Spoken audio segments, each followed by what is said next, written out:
Good evening. It's 6 p.m. This is the meeting of the Northborough Financial Planning Committee. We'll start with a roll call of committee members. John Ray. Present. Susan Satori. Present. Ken Picard. Present. Rob Babcock. Here. Scott Stockland. Present. And John Rappa, present. We have a quorum. Good evening.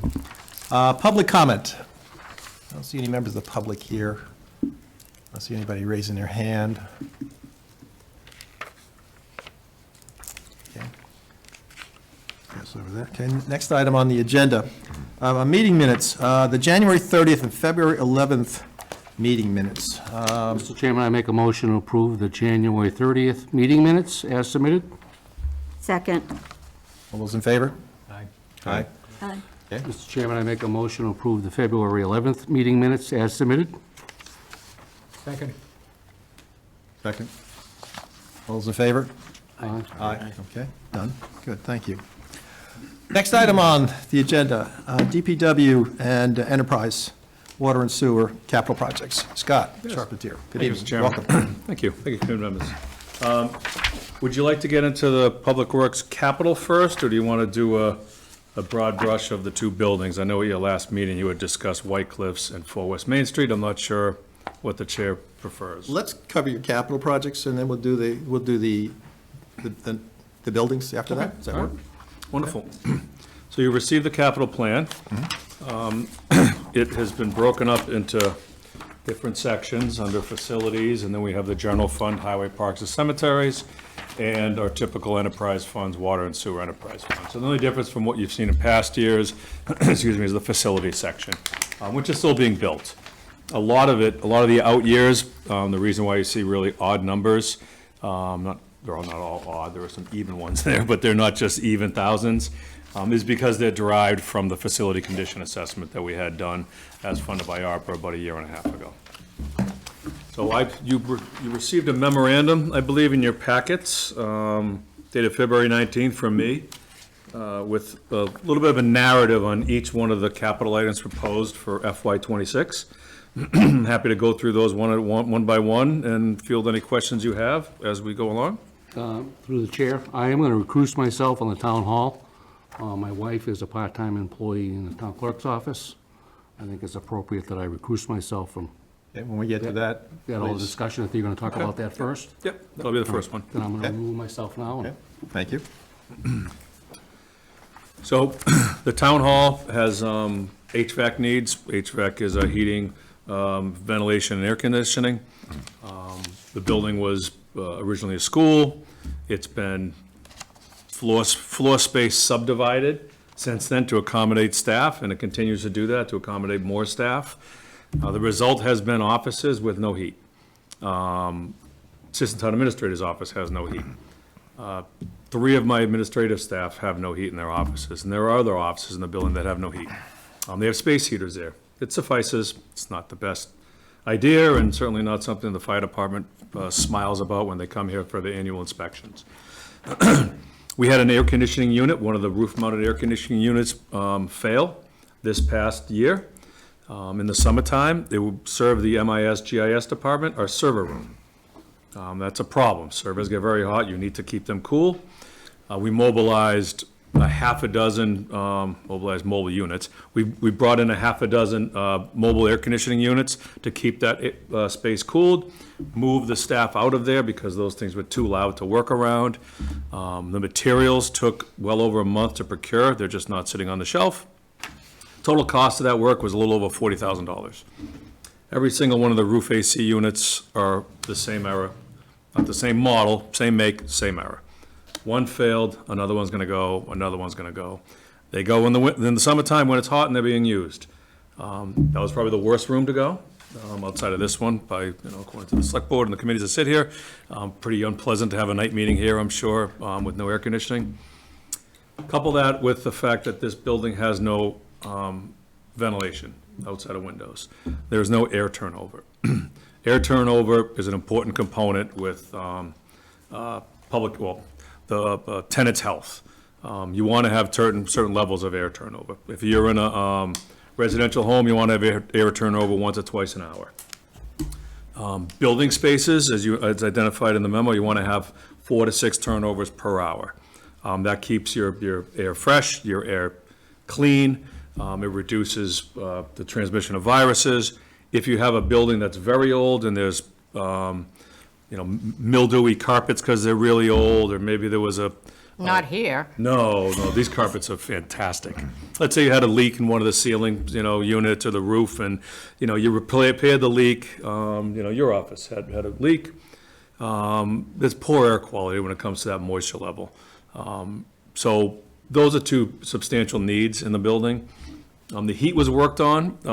It's been the boilers have been replaced. They're still problematic. They struggle. We have one vendor who can work those. This is an old steam system. Not a lot of people use it. One of the challenges with the steam system is we can't expand it. We can't start cutting in new radiators for these spaces that don't have heat because they're not convenient there's no heat in there.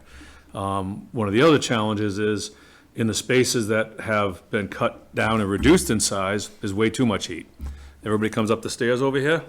It's an oven when you get to the top of the stairs. That's just one of the anomalies. So the building needs HVAC improvements. We have 2 old town meeting articles. One was for town hall improvements, which was more all-encompassing. There's approximately, what do we have left of that, Jason, like 700? Looked it up now, Yeah. $698,800. I was a little off.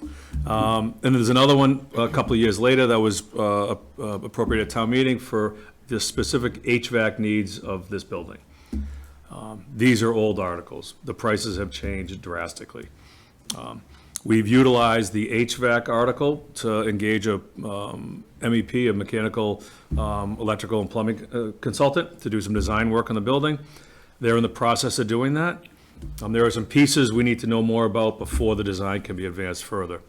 For example, the ceiling, the roof, the ceiling. There is no insulation. When you go up the ladder here, there's no insulation between the joists. We don't know if there's insulation in the ceiling itself, in the roof. We can't have our MEP recommend putting insulation in the joists right above this room if there's insulation in the roof. Then you have a dual insulated, unconditioned airspace, which is horrible for buildings. So we need to pop a hole in the roof to see what that cross-section is. You got rubber membrane, you got an underlayment, maybe you have an insulation layer, and then timber or, metal pan concrete. We can't do that this time of year. We'll do it in the spring.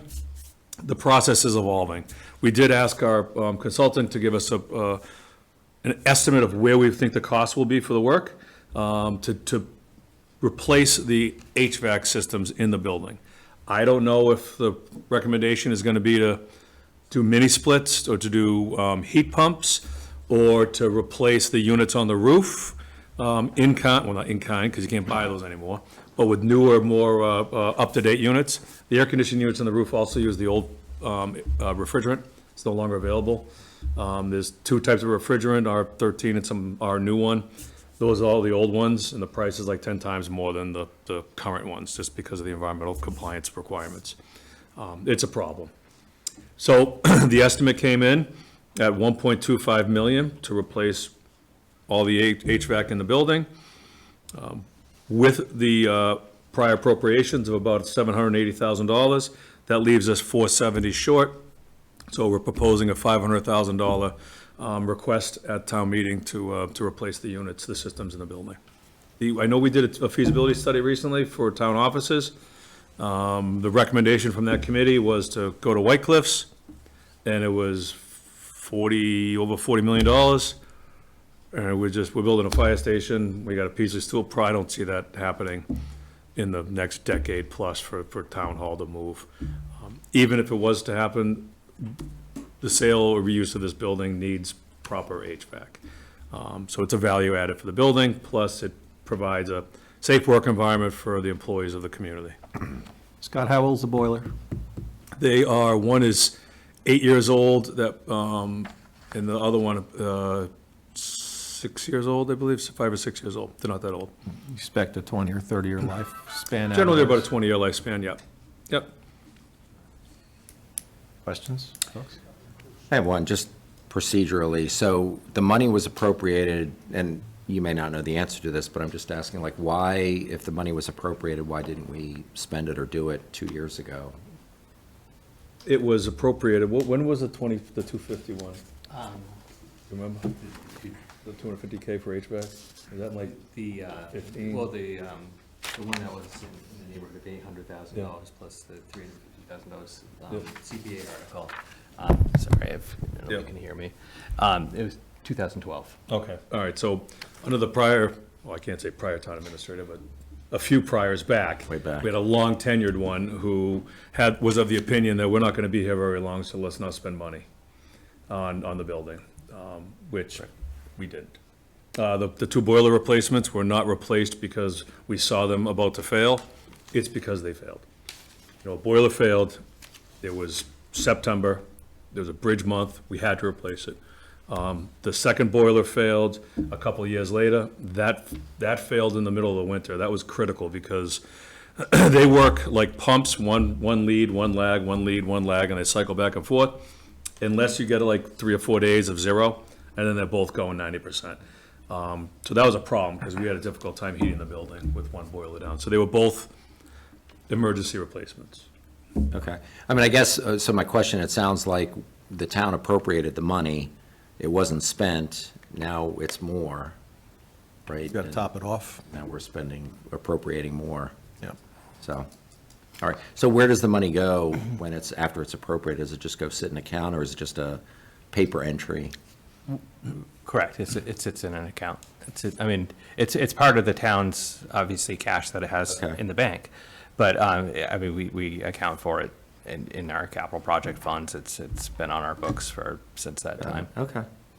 And, not to belabor the point, but the article from 2012 was a reappropriation of a lot of unused bond proceeds from older articles. So if you went back to 2012 and looked at that article, it's a lot of even older bond proceeds that were reappropriated into that article, which has then sat there since 2012. Okay. Yeah, I mean, I don't know, just as a resident, I would feel like if I'm going to town meeting and I'm voting to spend money on something, to find out that it was never spent, doesn't really feel right. And then to come back and say, well, it's now gonna be more because we didn't do anything 10 years ago and now we need more money, it just feels, I don't know. Right. It's not the only thing in the 5 years I've been involved in this committee that have been approved and not spent yet.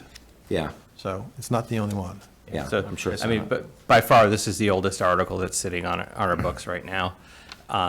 Typically, we move through them within 1 or 2 years, and they close out with zero left in the article. Yeah. Another mitigating factor in this case, not to defend the decision not to move forward with the repairs in this building, but I know within the window of time, the 4 West Main Street was known to be coming back to the town, whereas I don't think we had an adequate idea of what the cost would be to renovate that building. I think there was some thought at the time that it would be, there'd be the ability for town offices to move directly into that building. We'll just wheel the desks and chairs down the street and we'll move into that building, and it was ready to go. Where I think now that we've taken custody of that building again, we're seeing that there's some significant issues within that building to bring it up to code, even up to code, so. Yeah, and you're saying it's unlikely that we would be moving to either the White Cliffs or the Well, they're it would be building a anytime much soon. more significant cost than I think what was thought at the time, going back in time to try to retrospectively look at what the view was at that time, and some of the explanation for why the decision was made to not move forward with the large-scale repairs to this building. Okay. Let me ask this. In the next 5 to 7 years, does anybody see or think that the people that work in this building are going to be working someplace else? There's so much stability here from a municipal employment perspective. I can't imagine there'd be a drastic loss. I've got employees here 20-plus years. No, I mean, No, but she she means means in this any other building. facility. Do you think they're going to be moving to another facility in the next 5 or 7 years? The whole idea about 4 West Main Street working, those floors are 5,500 square feet each. So you can maybe fit 2 departments, maybe 3. So if you go to do your business there, you're gonna be bopping up and down that elevator, 3 times trying to go to planning, and then DPW, then you go to the building. And It's we not. realistically are not going to build at White Cliffs anytime soon for $40 million. So this is our home for the municipal employees. Yeah. So it's our due diligence to take care of the capital asset for the employees in this building. There's a committee for town hall. Have they done a formal readout on what the recommendation is? Are they aligned with the conversation we're having now? Yes. Yeah, the Town Hall Feasibility Committee, or it was Town Office Feasibility Committee, did a thorough evaluation, spent $90+ thousand with an architect to evaluate this building, its needs, building new at White Cliffs, and moving it to 4 West Main Street. 4 West Main Street had the issues we just described, code compliance, and really just poor customer service just because of the layout. This building, the recommendation here was to put a large addition on it and renovate it. And then White Cliffs was to build new and adjacent to it. The preference was the build new at White Cliffs. The cost was very similar to here, believe it or not. Okay, I'm unclear. So is White Cliffs Town Hall formally, the formal readout, we are not contemplating moving the town hall to White Cliffs as part of that committee?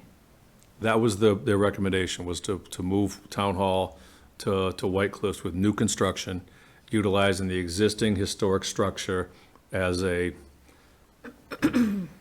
sort of a community area. There's not a lot of uses for it. You could put, a couple offices that are frequently visited there, but there would be I completely new don't think there's been construction. a formal vote by the Board of Selectmen to put it into the capital plan in 10 years or later. Absolutely not. Yeah, No, okay, correct. so there's been no formal decision made. Right. Is So it- now we have to decide, do we want to take care of this building in the, we're saying that we wouldn't be able to afford to do it for at least 10 years, so do we want to fix this building for the people that are working here for the next 10 years? And John, I think the select board has said, given the fire station project and a Peasley School and this, we don't have the appetite to do 3 large projects in a short period of time. And likely the next project teed up would be Peasley in terms of large capital expenditures. Okay. The other question I have is, the appropriations for $780,000 from 2012. If this project came at $780,000, would you be required to bring this forward, or would you just spend the money that was appropriated in 2012? We spend what's needed on the projects, in return to free cash, what's not needed. So, in the event this gets approved at town meeting and there's a $1.25 million available for the project, we bid it out and it comes in at 800,000, then the delta goes back to free cash. I'm not being clear. So my question is, let's pretend, just from an understanding perspective for me, that this project cost $780,000. That's what the cost was. Would you be required to come here and ask for the 780, or you would not because it was appropriated in 2012? No, I would not be here. You would not be here, okay. And is it should we, as a financial planning committee, should we look at all unused appropriate funds and get a handle on this? I'm surprised by this, I guess, that this money's there from 2012, and I don't know if we have enough visibility to these things or what the right thing to do is, and I guess it's open for discussion. Well, we can bring it back to the table, but not tonight, Okay, okay? And get Jason to give us a report on what's out there, okay. right? May I- My gut tells me that it's probably a few things, but we'll talk to Jason and bring it back to the table. How's that? May I ask if it's an article that was to do repairs at Town Hall? And then you find something that was a repair at the Peasley School, you couldn't bring that money to work at the Town Hall? No. Oh, and when you go to town meeting, there's the article the article always indicates $360,000 to the DPW director to, purchase a truck. Then that's the process. So when there's remainders, and every year Jason and I go through all the old capital articles, indicate, this is what's left. Is there anything outstanding on this vehicle? Yes, we haven't had it outfitted with radios, and it's not marked yet. We'll leave it there until that's done, and then the next year we look at it, or 6 months later, we look at it and we close it out. So, for example, we have some trucks on tonight, $270,000 for a truck with a hot box, 260. If that comes in and it's all done at 248, then the $12,000 left over goes back to free cash. It may take a little bit of time for that to get done, but that's what happens. Yeah, just to jump on that point, just one minor detail is that the, No, so the 2012 article was funded with bond proceeds. They were transferred bond proceeds from even older articles. Bond proceeds are very specific. They don't close out to free cash, whereas the free cash articles, if we were to take the $500,000 from free cash, that portion could close out back to free cash, but bond proceeds have to be reappropriated for another project of an equal or longer useful life. So Okay. there's an added restriction for the reuse of bonded projects. but those are the specifics of the bond issued funds, that just equal in. Correct, somewhat. yeah. Okay. So they would have to be used for another long-term project like a building, but I know it's a really busy time of year, and you're probably not going to be able to grind it out, but I do think Keith made a very good point, that it'd be nice to know what is out there that hasn't yeah, been expended. There's work already underway under that article that was authorized under the previous town administrator. So I'm not 100% sure what's unobligated of that money right now, but there's not a lot that's surplus right now. Okay. But, so don't be surprised that there's not much to be surprised Okay. by in that report. Yeah, I think it's just more transparency than anything else. Yeah, I mean, again, they are laid out in our financial statements every year, but Yep. I'm happy to, So I would see, Why would- I would see $780,000 for 2012 appropriation for a town office HVAC if I were diligent enough to do that work. yes. Okay. Then maybe it's already there. Well, I could generate a report relatively easily. Great, thank you. Thank you, Jason. What I'm saying is, don't get your hopes up that there's a lot of No, surplus money no. sitting there waiting to be reappropriated. There's a lot of drips and That's drabs the on point I'm trying little to make. projects. Yep, Yep. it's like that money tree in the backyard. Yeah. People are Any, shaking it. any other questions on the town hall HVAC? Scott, are you ready to go to the next article? Yes, I am, Mr. Chairman. Okay, 1 second, please. Ken, thank you for rejoining us. So the next capital request you see is the roadway improvement item. I've been before this committee several times discussing this, every year I've been employed here. I'll give you the executive summary. So we receive about $500,000 from Chapter 90. We have $300,000 built into the operating budget, and we request $300,000. I've started escalating that up over the years because there needs to be some kind of adjustment, totaling up to approximately $1.1 million. We have a pavement management plan in town. Every other year, we reassess every single roadway in town to determine what the condition is. We take a programmatic approach to roadway maintenance. We try to do 3 tiers of work every year, like a full reconstruction, a pavement preservation treatment, and then some crack seal to hang onto the road, or some fog seal. For example, calendar 25, we're gonna do a full reclamation of Lyman Street, from approximately Ridge Road to Westboro. We're gonna do what's called a bonded wearing course around the Little Pond neighborhood, and then we're gonna do some crack seal on some other roads, and possibly a fog seal on Crawford Street if we have adequate funds. So we try to touch 10% of the roads every year with a variety of treatments. We do that in order to try to maintain our current pavement condition index, PCI. It's tough to maintain it. It's been trailing off slightly, just because we've been reallocating funds to other uses. Before, we had a dedicated drainage and sidewalk improvement item, article on the warrant, and in capital.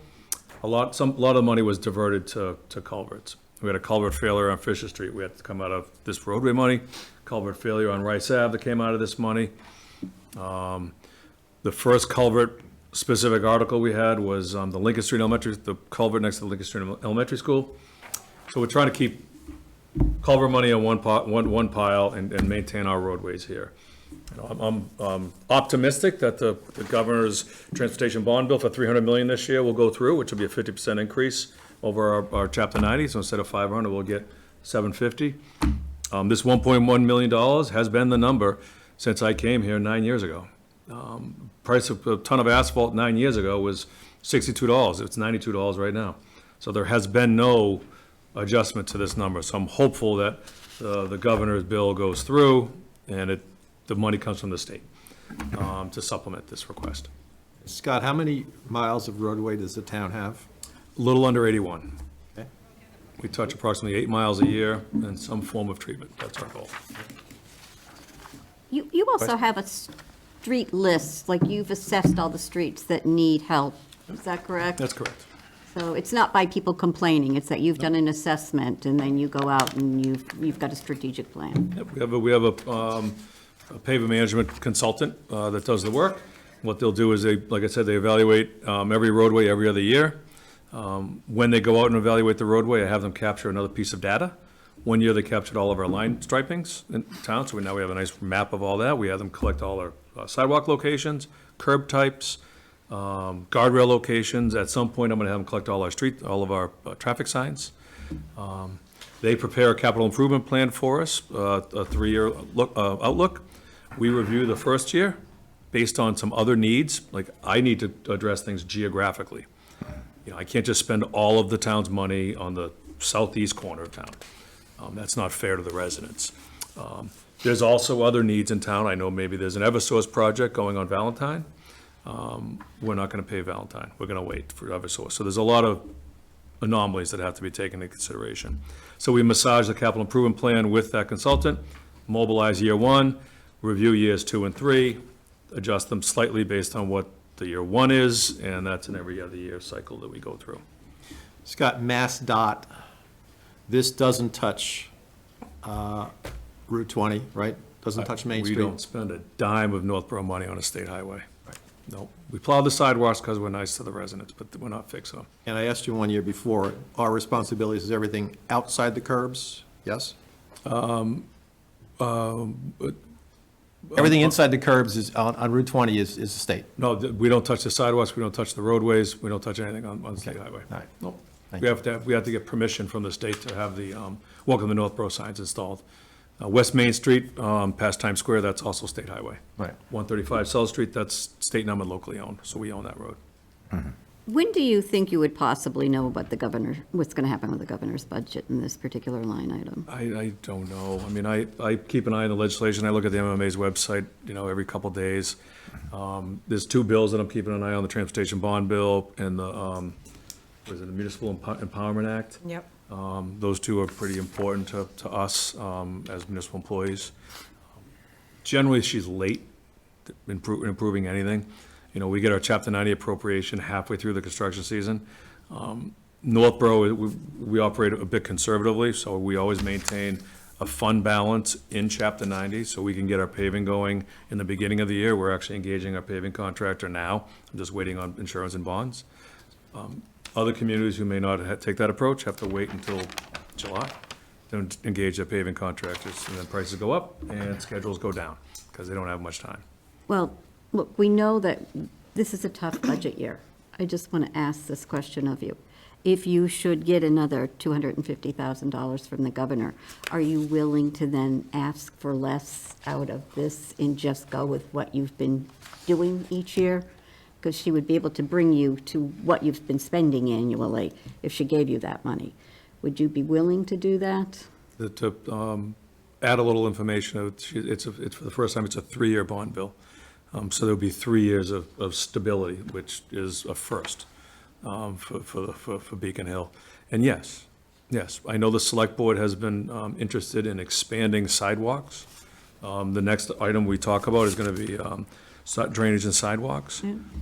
All of our sidewalk work has been repairing what we have existing, not building new. Oh, I understand. So There's a there- lot there- that there may everybody be wants some- to do and get done. Yeah. But every department has the same thing, and someplace Yeah. along the line, we're all gonna have to Yeah, look yeah. hard. There may be other entities in town that say, oh, we have an extra 250, let's build a new sidewalk here. That's what I'm alluding to.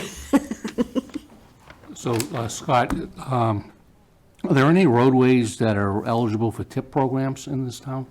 Yeah, yep. Have you ever applied for any? I haven't done it in Northborough. The tip process is Long. 5 to 10 years long.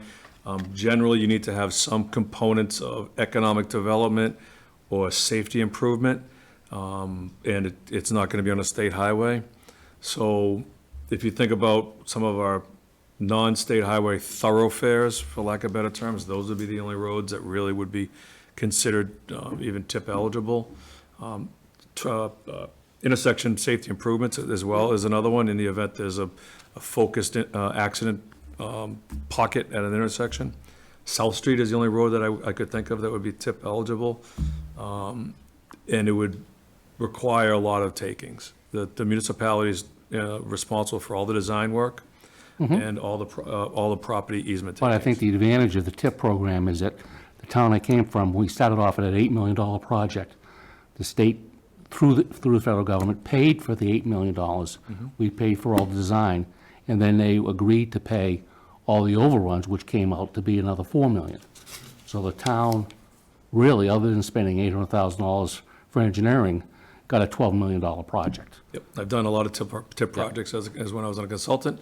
One of the challenges on South Street is the right-of-way is narrow, and the grading is a challenge. As you're going south on South Street, the left-hand side, those giant hills that go up, in order to do a tip project, it has to be Mass DOT design compliant. Right. So you need your 12-foot lanes, you need 4-foot shoulders, you need 5-foot sidewalks on each side with curbing. So if you I'm take- aware of that, but Yeah. I just want to make sure that wherever it's available, we resource other funds to Yep. make improvements in the town. Yes, Right? absolutely. And it's a huge amount of money, and they cover all the overruns, all the extra fees Yep. that you may incur, so it's really a win-win if you can deal with the timing. Yeah, yep, nope, absolutely, I agree.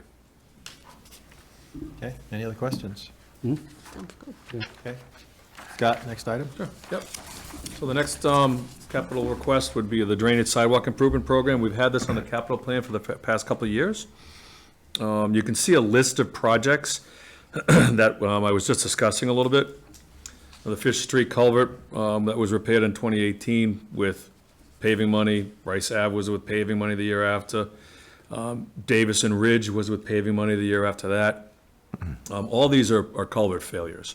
They're not, we looked at it and it's in bad shape, let's replace it. There were holes in the road and we had plates on them. Lincoln Street was the first one when we actually had a culvert replacement item on the capital plan. So we have $220,000 left in the capital item from last year for drainage improvements. That money is gonna go toward two culverts that failed, one on Church Street and one on Howard Street. The one on Church Street is right by Fay Lane. You're leaving town, past Fay Lane on your right, just on the left is a huge pavement patch. That culvert failed. We fixed it with a temporary patch. It's a 5-foot diameter culvert. The culvert on Howard Street, that's between the old cemetery and the new one.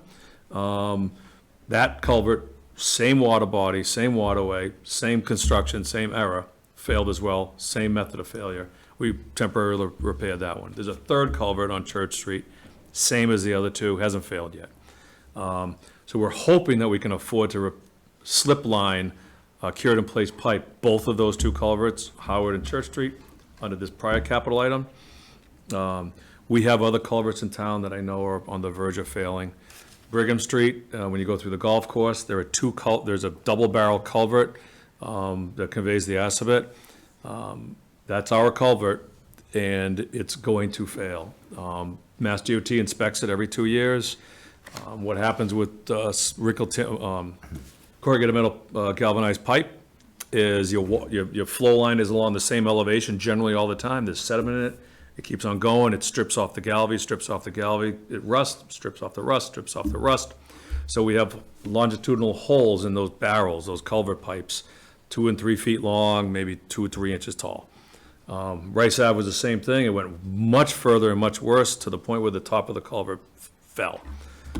Right now, those two culverts on Brigham are in good enough condition to slip line, like we're doing on Howard and Church. So that's what I would like to start doing with money like this, is to actually fix things before they catastrophically fail. If Church Street was worse, we may be sitting here with a one-lane road right now on Church Street. The sidewalk improvement project, in the event there's no catastrophic drainage problems, can go towards sidewalks.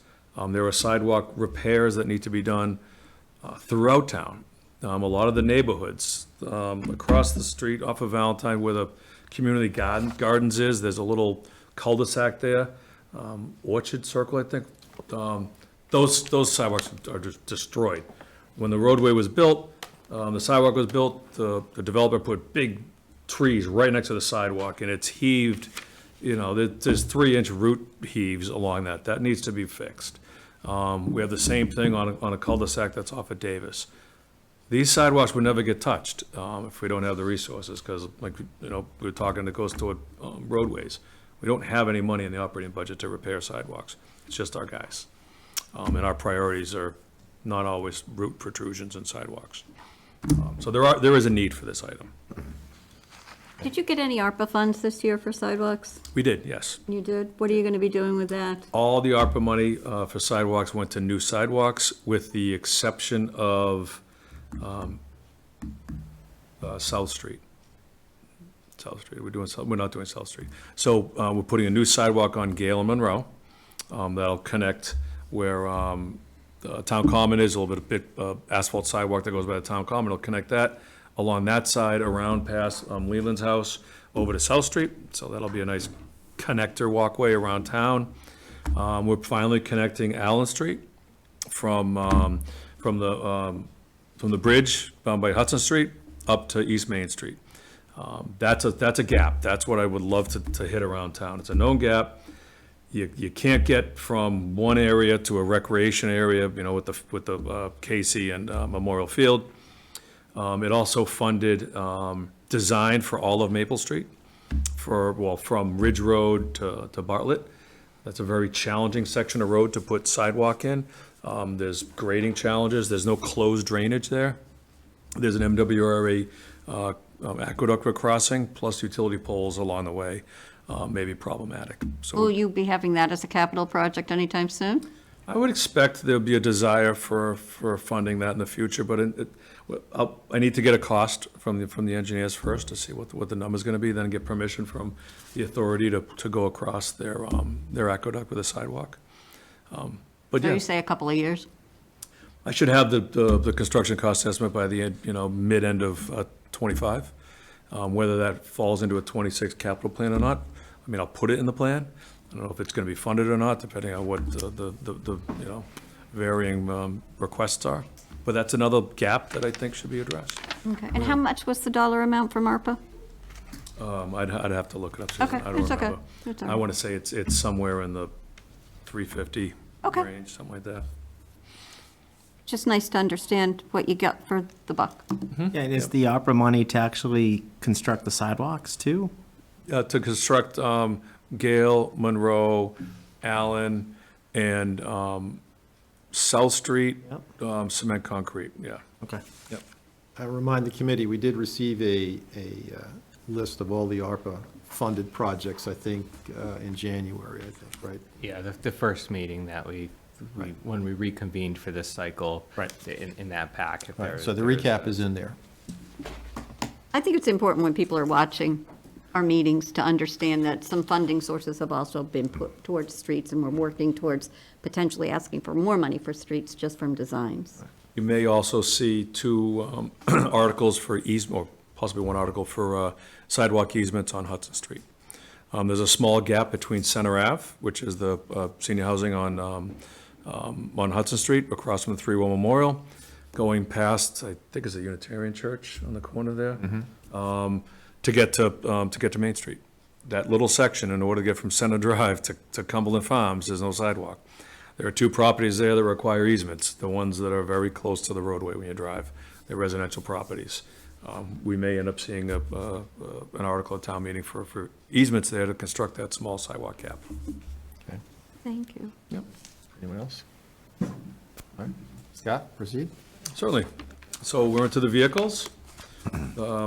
The majority of these vehicles, well, they're all direct replacements of current rolling stock, with the exception of one, which is a replacement for something that's not rolling because it blew up. Not literally, the engine seized on us. So the first one is a dump truck with spreader and plow. We have 11 of these in service. We replace one, we request to replace one every other year. That gets us to approximately a 22-year cycle for these vehicles. Their escalation over the past few years for large vehicles has been a little over 7% annually. That's with a 6-year look back. So when we go in the out years on the capital plan, you'll see some somewhat rounded to the thousands number, we'll say, and that's because we apply that escalation to our current quotes. So I get quotes for FY '26, I have hard numbers, and then we apply that percentage going forward, so that's why you'll see one of these large dump trucks is 412, 164. It's not like I got a quote for that. That's just the escalation component. It was suggested that we provide some photographs of some of the issues with our vehicles. I like to refer to most of our vehicles as, older ones as 2020s, 20 feet away, 20 miles an hour, they look beautiful. That's my 70 Skylark. But when you get underneath and you look at the frame, you look at some of the details of it, you realize that maybe you don't want to go speeding down the highway in that car. So what you see here is a couple photographs of the frames. These vehicles live in a very corrosive environment. Salt, heavy loaded, wet environments. We do as best we can to maintain them as long as we can. Our capital items, our capital articles often include a piece of some funding for repurposing an old vehicle. The large ones often don't, because they're so far gone, there really is no repurposing. We'll discuss repurposing in some of the other articles, but this is a straight replacement for 2005. It's important to understand that these trucks take 18 to 24 months to get. You know, we're waiting on 2 trucks right now, 2 Mack trucks we've asked for over the past, well, we had one makeup year, so one is over 2 years old and requests, and the other one has been a year old. So they're long. I know the fire chief talks about the lead time on his equipment. These trucks are made to order. They don't have chassis on the lot.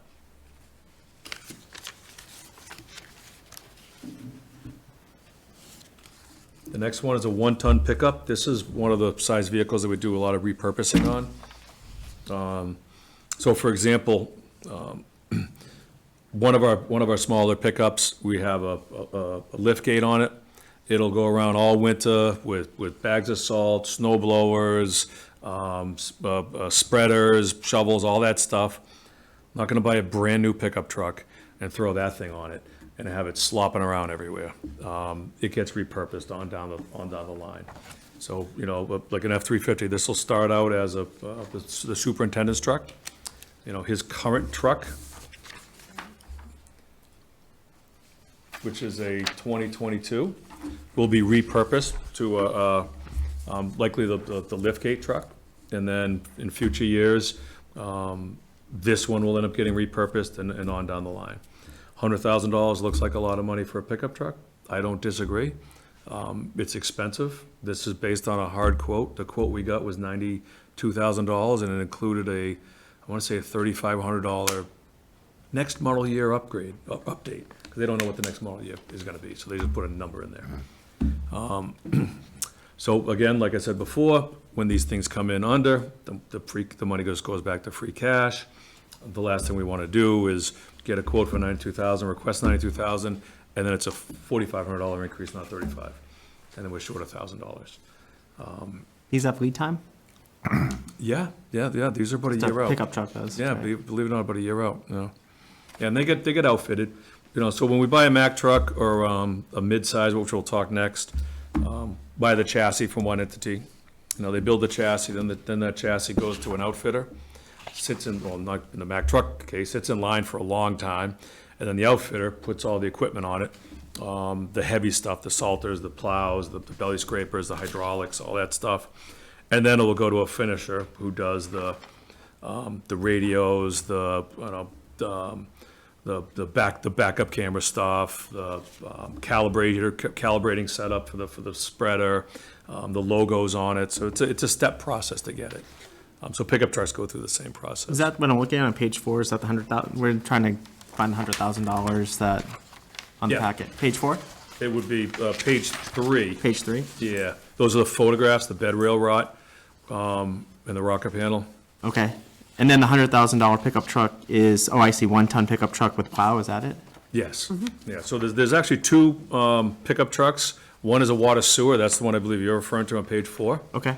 The other one is this one. So the thing about our pickup trucks, we replace one every other year, typically when it's, well, the 350 is a little bit different. The next one we talk about will be one that we do every other year. That's, we have 7 of them in service. Every, one gets replaced every 14 years. That's generally the process for our mid-sized trucks. The pickup trucks get filtered in as they're needed. So the one that you see the photographs of at the top of page 3, the expectation is that's not going to pass inspection because the frame is rotted through. Generally, when your frame's rotted through, they won't pass inspection. Rocker panels, they come and go. We do our body work on them. If this was not going to be a vehicle that we trade in, and we had leftover money, we would, go through the repurposing process on an old vehicle. Say, okay, we're going to take this lift gate, put it on an old truck, and when we send it out, go over the thing, fix the rocker panel. The backup alarm is funky. The window doesn't open on the passenger side. Just have them kind of go through it, make sure it's okay. So it's operational in the fleet. That's part of our repurposing.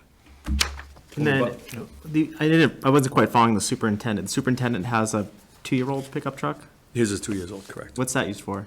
Plowing. Plowing? Yep, he plows with it, he pulls the trailer around with it, the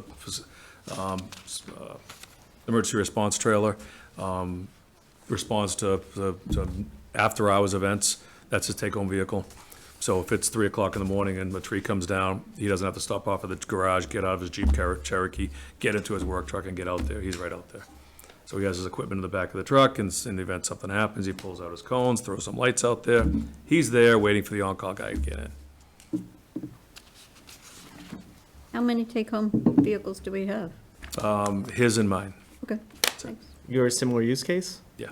Yep, if there's a hazard or, we had an ice storm a couple of years ago, 3 blizzards in a row, I come in. Yep. Yeah, so our concern is that the one to be traded in won't pass inspection. I don't think it will. The back end of it's good though, so we're gonna reuse that. The next one is the 1-ton chassis with a hot box. Hot boxes are, what it sounds like, it's a diesel-fired oven for asphalt. Goes in the back of a pickup truck, fits about 2.5, 3 tons of asphalt in it. I drive around in the wintertime with cold patch, which is kept warm and it actually works much better. And then in the summertime, we patch it. We use it for our smaller paving jobs. We have a large dump truck that we use for larger jobs. But this is good to get around and address driveway aprons, potholes, small curbs that have been damaged. The one we had that was purchased previously, the engine seized. The diesel engine, they had issues. Ford's diesels have had issues for a number of years. The engine seized, we got a price to replace the engine. When we looked at the hot box in the back, the burner was going in the hopper, the feed was going in the hopper. There's like a screw in there that feeds the asphalt out. It wasn't cost effective to replace the engine and then buy a new hot box and put that in a 2012 chassis. It just didn't make sense. So, we got some prices for trade-in. We got $5,500. That's all it was worth. I actually called a few contractors that we were working with who may be more handy and may be interested in it. The one that built the Senior Center Trail was one of them, and another one was our regular paving contractor. They crawled over the vehicles, up and down, neither of them wanted them. I just wanted them to be competitive, say, well, I got a trade-in number, if you can beat it, you know, it's a disposition of a property, as long as it's, you know, compliant with the law, it's yours, and they didn't want it. So this is a replacement for that. We have temporarily, we rented an asphalt trailer, hot box trailer, just so we can get out there and do some work in the wintertime. We can't not do it. And coal patch is miserable to work with when it's not at least room temperature. So at least we can provide a continuous service to the residents with that. But it's a temporary solution. It's not a good solution. It's cumbersome if you're gonna be going out to South Street and you need to patch a bunch of curbing or sidewalk or roadway there, and you have a big lumbering trailer. You take up 3 times the space as you normally would. Plus, I don't understand why they do this for the trailers. You can't get a wheelbarrow under it. You gotta get the trailer right over the pothole and open the chute so it goes in. Otherwise, you miss it and you gotta rake it over. You can't get a wheelbarrow under it. I don't understand why. It's one of the dumbest things. You'd think they would elevate it enough, but anyway. Scott, this is a all-comprehensive list here of the assets. Yeah. Where's like the superintendent truck and the director truck? Where are they? I don't have a truck. I have an old police cruiser. It's a black You really? Charger. You see That's out pretty there. cool. Yep. Oh, yeah. Sweet. Costs zero, which is I nice. want to get one. I want to try to get one of those. It's all-wheel drive, so it gets through the snow. The first, number one is pickup truck. It's the F-350, model year 2022. This is the one. Okay. Yeah, I was trying to get a sense of the inventory and Yep. tying to your conversations. Thanks. Yep. We'll keep some of the older vehicles a little bit longer, depending on what's on the tail end, what's on the rear end of it. If you look at vehicle, where is it? Catch basin, number 18, to 1999. That's old, to 1999 International. It's got a catch basin attachment on the back. That catch basin attachment's about $250,000 alone. Plus that is sitting on top of a large Mack, like a Mack trucks. So you'd be looking at the 360 minus the Salter, so maybe it's 300, and then you put a $250,000 catch basin attachment on the back of it. I don't want to ask for $500,000 for a truck. It runs, it doesn't run well, but it doesn't get used very often. We don't, you know, we clean catch basins a few times a year, got the, you know, the one with the clamshell on it. It suffices for the emergency needs that we have when we absolutely have to do it. So things like that, we'll shuffle around a little bit. And then what I don't see is the $360,000 hook and ladder from last year. Oh, we didn't go, we shelved the hook lift. We didn't go for that. We didn't request that. Okay. Yeah. Yeah, I like them. I mean, the guys don't like them because they're a real pain. Because you've got 3 different bodies for one chassis. Jackknife. It never fails. When you go in, you're like, oh, hey, I want to, you know, I want to go spread salt. You look at it and there's a catch basin attachment on it. So you get 3 hours later, you've done your thing and you can go. So it's like a backhoe. It does everything, but nothing really too good. Well, we got lucky. We used it for the police station rather than approve it. So, Yes. yeah, Well, worked out. we're getting there. Yeah. A couple of the sides look nice. The next one's a stump grinder. It's a 96, again, like it's been on the cycle to replace it constantly, but it's never been a problem until this year when the engine blew. But we were able to replace the engine. It wasn't that expensive. It was $8,000 to replace the engine. If it wasn't the workhorse that it is, it's, knock on wood, it's needed very little repair when it comes to the gearing, the reductions, the transmission. It works very well. It was just the actual engine went, the gas-powered engine. I think it's a 302. So we replaced it. We found an engine core, swapped everything over. I want to keep it on the capital for a little while. We were hoping to get out and really put this thing to work for a few days, but I can't find any stumps. They're all buried in snow and ice, because they're right on the side of the road, and that's where the windrow is. So I'm hoping this warm weather, we can kind of melt down. I could find a few stumps and grind this thing away.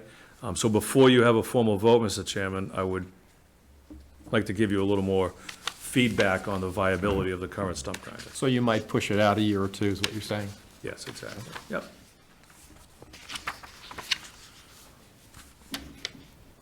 We've talked about the Assabet Hill drainage and roadways before. The Assabet Hill neighborhood, go up Monument, take a left, and it's up by where the water tank is. In 20, I got the year here, right here, right? 20 Yeah, 2019, well, in 2018, we had a series of sinkholes that occurred up in the neighborhood. And these were big ones. These were, Volkswagen-sized sinkholes. First one happened, we had to hire a contractor to come out and fix it because it was too big for us. We have a small excavator. You needed a large-size excavator. It was a failure of the drainage system. Hard to tell what failed because you got a giant hole and everything's broken. It happened again. And then when the third time happened, that's when, I don't want to say we put the brakes on it, we hired an engineering company to come in with a pipe video company. They video inspected every single pipe and manhole and catch basin in the entire neighborhood, provided us with a report, a deficiencies report, showing what failures there are, what needs to be replaced. Got a cost estimate put together in 2019 for that work, just the drainage repair work itself. Turns out the majority of it was due to poor construction methods. When contractor, and if you drive up the neighborhood, you'll see front steps that are a little tipped over because maybe the compaction wasn't so well. There was a gentleman who had a really hard time with a retaining wall that was shifting quite a bit. Compaction around structures is a challenge with some contractors. They don't like to do it. So when you align you dig a big hole, you put your structure in it, and then you gotta shift it around to be right where it needs to be. Then all of a sudden you don't have enough room to compact over here. So what do? They look both ways. They dump a bunch of junk in there, and then they pave it over, and nobody cares. So the majority of the failures were bell failures. So you have a bell and a spigot on a pipe. If there's not proper bedding and a compaction of the material around that pipe, it ends up becoming kind of suspended over loose material, and then the bell breaks. When the bell breaks, all the water goes through the bottom of the pipe, erodes all the soil, sinkhole. And that was a lot of the problems, as well as penetrations at the manholes and catch basins. If you don't properly install the pipe at the penetration of the structure, you have the same problem. Water infiltration, water gets into the structure, it goes on the pipe, and then all of a sudden you have a sinkhole. Spoken to the residents several times, both in the neighborhood, here, select board, in my office. We can't pave the roads, well, we shouldn't pave the roads, and we shouldn't repair the sidewalks and curbing until the underlying problems are done.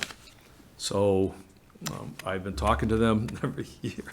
I feel bad. I say, look, we got $300,000 in drainage this year. As long as nothing breaks, we'll put it toward phase one of the drainage. And then we'll do $300,000 of paving in that neighborhood, in that area, then do it. But like I just described, every time we do that, a culvert breaks. So for 2 years in a row, we've had to spend money not on that neighborhood. So it's time to get the design done with a consultant, get a quality cost estimate put together, a bid package, and then come back next year for funding for repairs. So this was a developer that built the neighborhood, right? Is he still in business, doing any work here in town or anything? Oh, this was during the boom. This was, before I think early 90s, I think that. the neighborhood crash of built. the late 90s. That This was back when everybody, you couldn't build them fast enough. They were just. What road is it on again? Assabet Hill Circle. Yeah. And Liberty. Monument Drive comes off of Main Street behind the Hillside Grill, and it branches out up there. Yep. Right above the fire station. It's behind Hillside Grill and contiguous with the fire station property, yeah. Yeah, the cul-de-sac at Liberty, you'll look down at the roof of the fire station during the wintertime when there's no vegetation. Yeah. Yep. And it's a rough neighborhood. If you drive in right now, it's bad. I mean, the roadway surface conditions are bad. We're trying. Yeah, it's tough. And I'm gratified to read here that you would suggest doing the edging with asphalt instead of granite. Yes. Okay. Yeah, Because I've heard some of the conversations about granite sounds pretty costly. yeah, it's 10 times more expensive, at least. Okay. Yep. Okay. Any other questions? No? Next, please, Scott. Certainly. So now we're on the enterprise funds, the water sewer enterprise fund. One difference in the capital projects for the enterprise fund is that I kind of do what Jason does, but on the rate side of things. Jason looks at these things, talks about what impact it has to the taxes and free cash. Enterprise funds are the same thing, just a lot smaller and simpler. Thank you. So water and sewer are separate enterprise funds. Each one has a fund balance, retained earnings.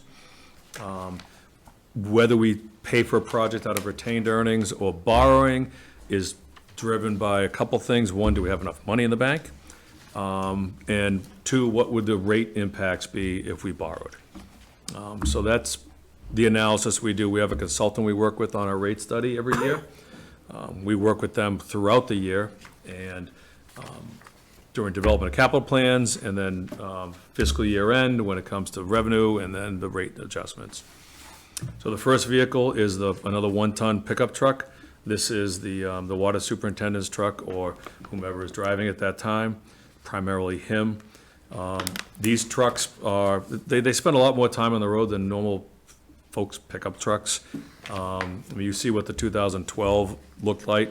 That was in a much, I don't want to say gentler environment, but it was in a larger fleet. There were times when that truck would sit idle for a day or two because nobody needed a lift gate. Maybe they needed the bucket truck, or maybe they were in a sidewalk machine sweeping sidewalks. That's not the case in water and sewer. These trucks are on the road every single day, 8 days a week.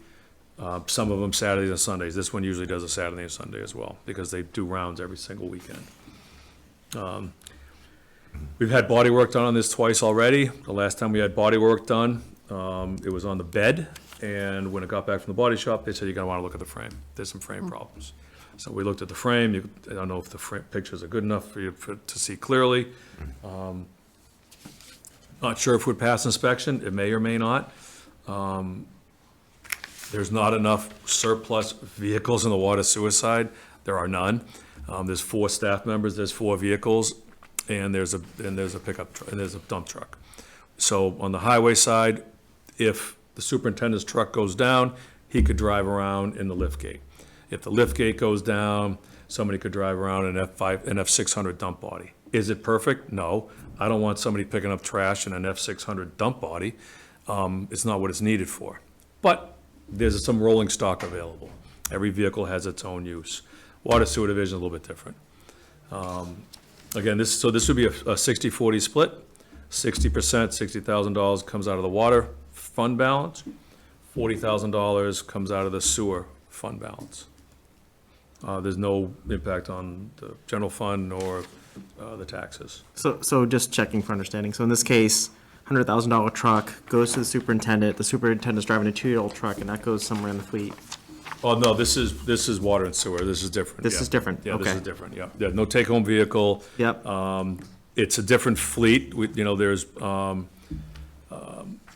3 utility bodies. One has a crane on it. The other 2 are just standard utility bodies. One's being replaced and going to be traded to the school department. Yep. And then there's this one, the F-350 pickup truck, and then there's a dump truck. And having the dump truck used for a long time because this doesn't pass inspection is problematic. It needs to be available for dump truck duties. So if this staff member is out doing meter swaps and he's in the dump truck and the dump truck is needed on a job, it doesn't, operationally, it doesn't make a lot of sense.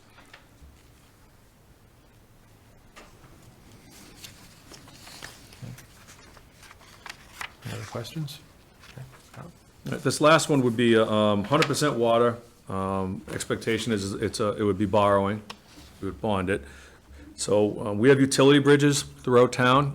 I was talking about the bridge or the culvert over the Assabet at Brigham Street. When you drive on Brigham Street past the clubhouse on the right, as you're driving over that culvert, you'll see some pipes above ground, kind of with a big insulation thing that goes over it.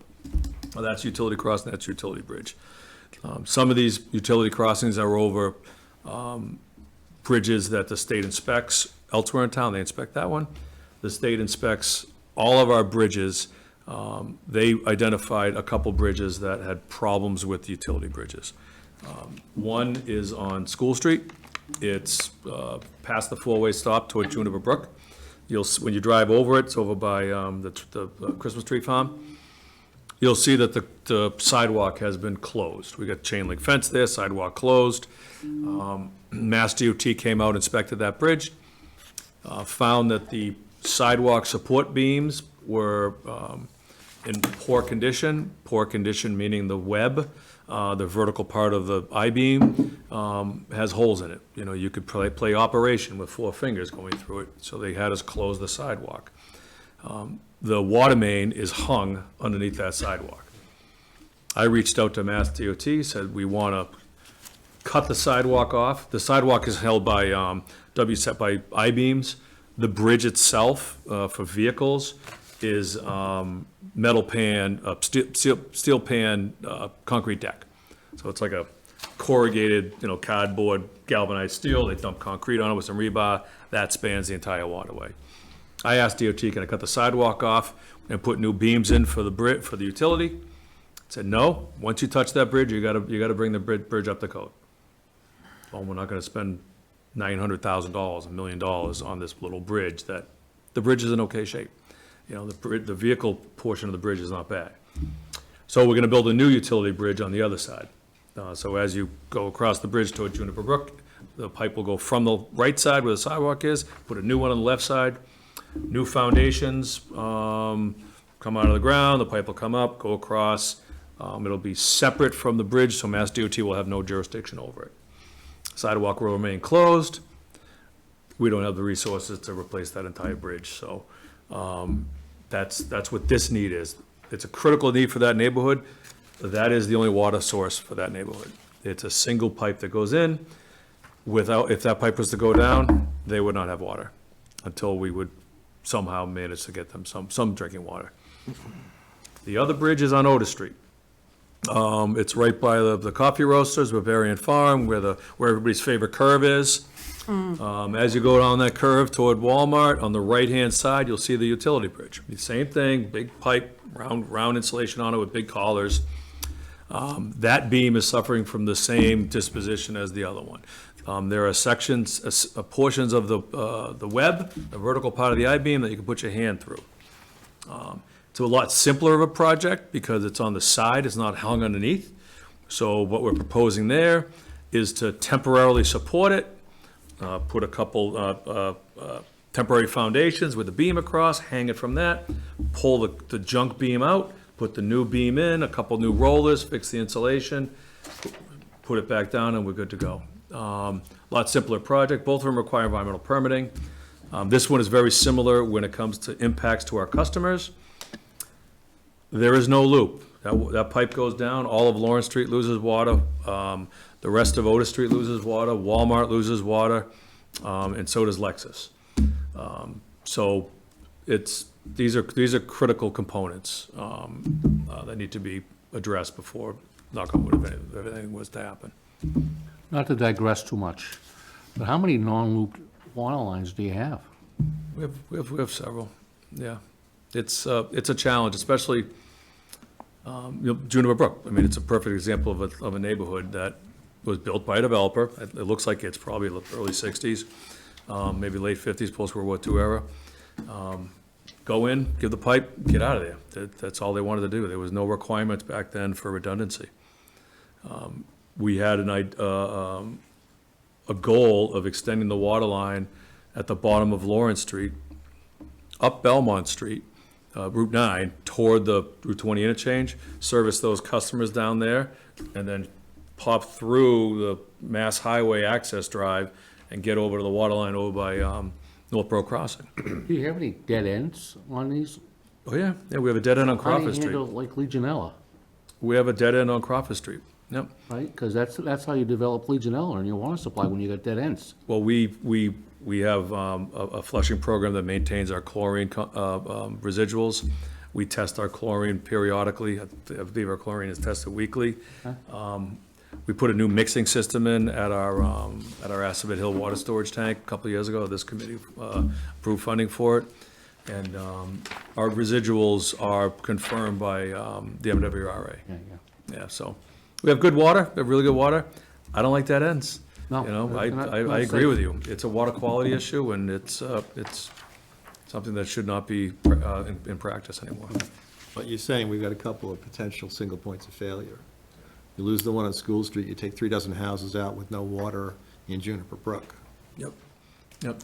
They do asset management programs. We've actually discussed possibly seeking state grants for it, that evaluate your entire system and identify things like that.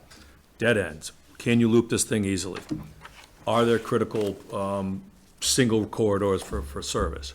If you lose it, are you 36 houses out? Or is there a dialysis center that absolutely has to have high-quality water? And if they were to be looped the other way, it would be old water, like you were saying. And those are the things you address first. We have a couple paired dead ends at some of our railroad crossings. Those are problems, because when the water line went in, nobody wanted to bore into the railroad. So you got a hydrant there and a hydrant there and 2 dead ends, and there's about 60 feet in between. Which is just mind-boggling. Great. May I ask, you said at one point you were going to go out to bond for this? All right, because it looks like you've got it under enterprise fund or free cash in the draft capital budget. Yeah, that was my mistake. To defend myself here, we used to combine the borrowing autherizations funded from the enterprise fund with the enterprise fund. I blew it out into 2 separate categories, and I just didn't move that Okay. to the other column. So I just want to make sure we're all on the same page. yeah, thank you for catching that. But the next round, it will be corrected and reflected there. Thank you for pointing it out. What's the practical difference of that? What's that? What's the practical difference of that? There really isn't one. Okay. But the article at town meeting will be a borrowing authorization rather than an appropriation. But there's no financial difference between doing one versus the other? No. Yeah. No, not to the general fund or not to Yeah. no impact on taxes. Shifting gears, Scott, can you give us an idea of 4 West Main and the White Cliffs relative to expenses we've incurred for those 2 buildings and what the expectations are going forward? Yep, I'm happy to do that. And there are memos here, there are handouts on that. Let's start out with White Cliffs, I guess, might be the somewhat simplest. That's the one we're most familiar with. You're familiar that there was a appropriation at town meeting for us to buy it. And after buying it, we've had to maintain it. There's been several unforeseen circumstances that have occurred up at White Cliffs that have caused us to have to deplete those funds periodically because of things nobody expected. The electrical service came down. One of the poles that goes up and feeds it had a storm, tree came down, pole came down, we had to put a new pole in, it blew out the service, we had to put a new service in. The humidity conditions in there were horrific. We put dehumidifiers in the building. Dehumidifiers need a quality electrical service. So while we put a new meter in, and National Grid put a new transformer and pole in, the panel and the wiring was not adequate to support a half a dozen dehumidifiers. They're basically like air conditioners. They use up a lot of electricity. So we needed to install that. We had some tree problems on the neighborhood behind Warren, the houses on Warren Drive. We had to spend money there. So there's a lot of stuff you don't expect that comes up. We did a projection on what is remaining for the town meeting appropriation. Luckily, the select board was nice enough to provide $20,000 of ARPA money to bridge some gaps and give us a little more breathing room. But if you see on the table below, we're a good ways through FY '25, and, the insurance has been paid already for the building. We pay in advance. So if things go as expected, a $5,900 cost for the remainder of this fiscal year is what we're hoping for. There's $2,000 of miscellaneous repairs in there that may be needed, maybe it won't. Those go toward a lot of different things. We get bird strikes on the windows, and when they pop open a window and they go through a window, we gotta get in there, we gotta repair the window. If the window pane falls in because the glazing is broken, then we've gotta put that window pane in storage if it doesn't break. kids still kind of try to get in there at times, so there's security needs. So we carry a contingency there. And if you look through the coming fiscal year 26, of approximately $27,000. Again, that includes our insurance and the same costs going forward. The expectation is that we're not going to make it through FY '27 with the currently available funds. So sometime in '27, we're going to run out of money. So when we prepare the next fiscal year's budget, right now we're preparing fiscal year '26. When it's this time next year and we're preparing the fiscal year '27 budget, these $30,000 numbers are going to be in the general fund, not in any capital item because there is no capital article. So there's going to be a big bump in the facilities budget on the operating side to accommodate White Cliffs, unless somebody wants to buy it and develop it. What's insurance cover? Demolition. What does that mean? If the building burns, We get the money back? no, the insurance will cover making taking the it site down, safe. It's What's not, the storage fee for? excuse me? Storage fee. We have all of the stained glass windows, a lot of the wood, not the woodwork, but a lot of the artifacts, so to speak, in a storage Historical area. preservation. Exactly. And it's interesting, because I didn't realize this, those stained glass windows, you gotta build like custom-made boxes Oh, that yeah. store them perfectly vertically, because if there's any cancer to them, the lead is gonna soften, and all of a sudden you're gonna have these things bowed, and then the panels will pop, so, And the restoration of stained glass is extremely expensive. yes, I can imagine. I'd love to know what the future costs are going to be, but I would love, it doesn't have to be tonight, but I would love to see a rundown of what it has cost Oh, yeah. from the purchase until now, when we've been kind of having a maintenance budget of sorts. Did we receive ARPA funds to go towards anything? What was that? What did it cost to demolish the chimney? And, yeah, you had to do stuff with mold and fans and dehumidifiers. There must have been some costs associated with all of that. That's what I'd really like to understand as we talk about what are we going to do with White Cliffs, to understand how much it has cost us in total. Okay, yep, All right? happy to provide that. Thank you. Yeah, so maybe to jump out and answer that question in advance to somewhat, not to the level of detail that I think you're looking for, but all of these expenses have fallen within the $2.4 million appropriation from the CPA, in addition to the $20,000 allocated from ARPA, and I'm not aware of any other sources being tapped to cover But it's nice for people to understand the kinds of things that have been taken care of to keep this building standing up. Right, but I just want to be clear that Sure. that's where the sources have Yep. been that funded the expenses for the White Cliffs, that none of these have entered the general fund to this point. Okay. Our facilities manager walks both buildings, White Cliffs and 4 West Main Street, weekly. He also walks them after any substantial, or during or after any substantial storm. So, we get 2 inches of rain.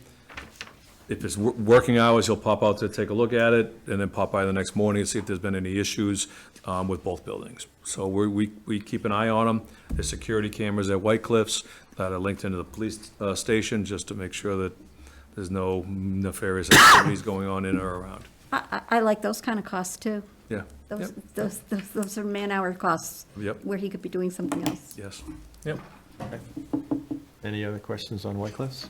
Okay. Scott, 4 West Main? Yes, thank you, Mr. Chairman. So 4 West Main is a little bit different because we have a revenue stream.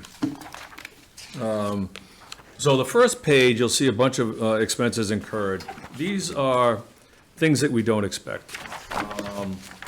Just, oops, now we've got to deal with this. The HVAC system, the air conditioning system failed for the dentist's office. They're our tenant. We're responsible to make sure the equipment runs. That was a $31,000 cost, similar to what IT, with the MIS department suffered here. Old equipment failed, need to be replaced. There's some smaller items that have occurred. The elevator is is a challenge to maintain. It's old, the parts are hard to come by, from what our elevator maintenance contractor is indicating. And there's periodic plumbing issues. One was ejector pumps in the basement. We had some sewer puddling, and it turns out there was ejector pump failures. We found that during one of our weekly tours. The roof has periodic problems with the roof drains, the scuppers up there. Some of them leak. We get up, we see the leak, we wait for it to dry out, we get up there, we repair it. We have our roofs inspected annually by our roofing contractor. He walks this one, he'll walk Fort West Main, walk the rubber roofs at White Cliffs.